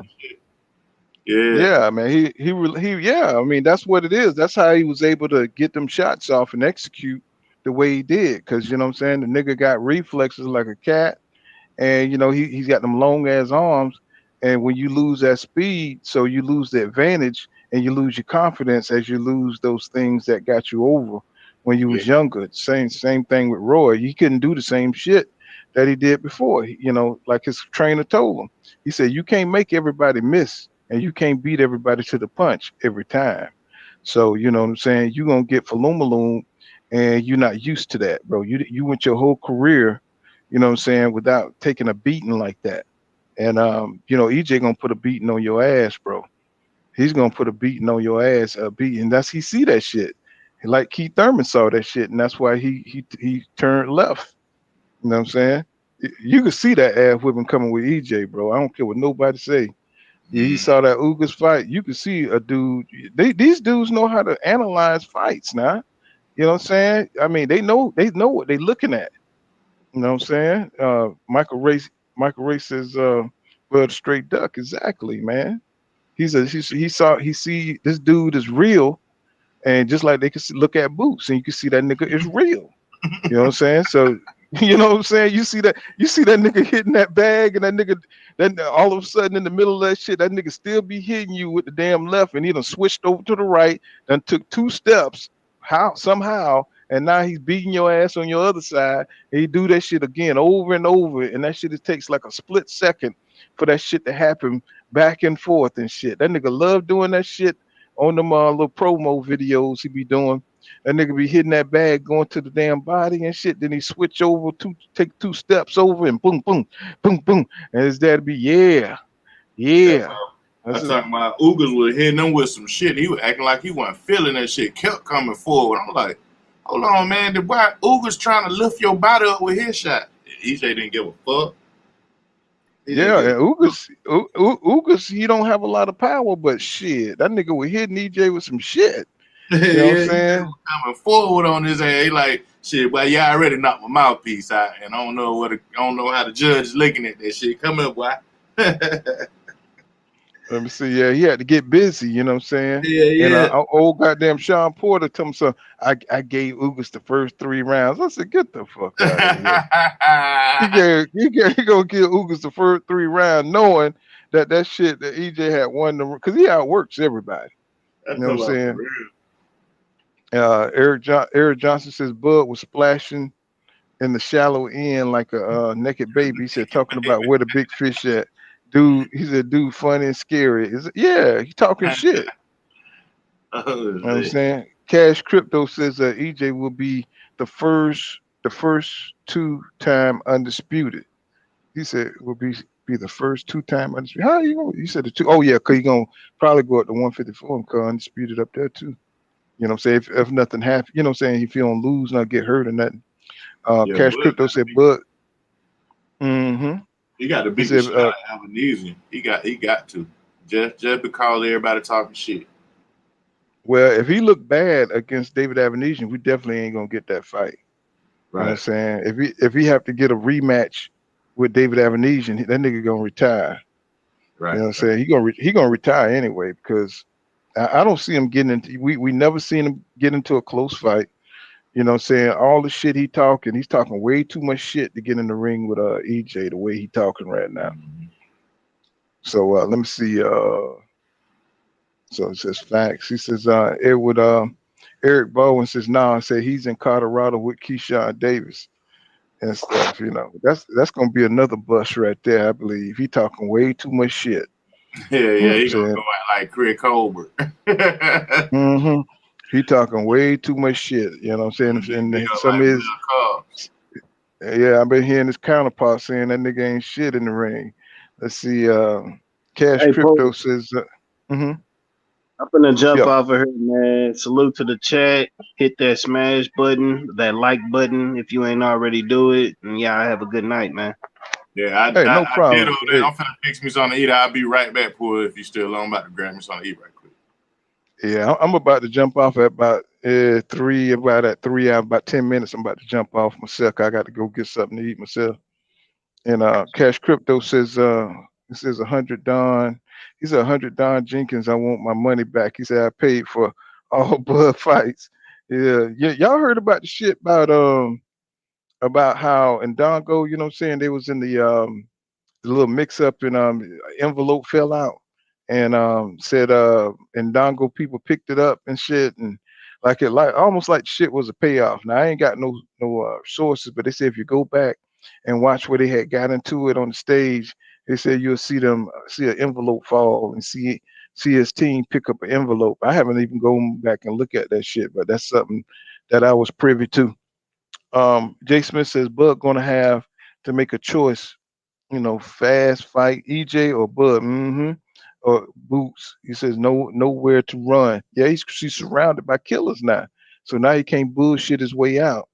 He says Danny Garcia fight, he was there. And let me see. Cash Crypto said, give me half at least, at least slapping my ass off for sure, bro. And Clean Cut says D Webb. He said I totally agree with you that he needed that big name. He said would have officially passed the torch. He said he took his frustration out on Ugas. Imagine what he gonna do to Keith Thurman, man. He's gonna beat the shit out of Keith Thurman, bro. He said respect the Ugas. He said throw. He said respect the Ugas throw. He came to bang it out. Yeah, he did. And you know, you dang it, Ugas want to fight Boots right now. You know what I'm saying that's why that nigga is a warrior. He's big time in my book, bro. Um, Michael Ray II says he said Bud was so scared, said he hurried up and rushed to sign a fight with Avenesyans without realizing that Davis was fighting the same night. He says he said how Fat Mac gonna be in 2 places at once. that's that's for sure. But y'all, we're gonna leave it right there, y'all. Got to get some damn sleep. We'll be back on tomorrow though and chop it up some more and shit. You know what I'm saying? We'll be back tomorrow, you know, probably come on early too, probably come on a couple of times and stuff. You know what I'm saying? But I appreciate everybody sliding through.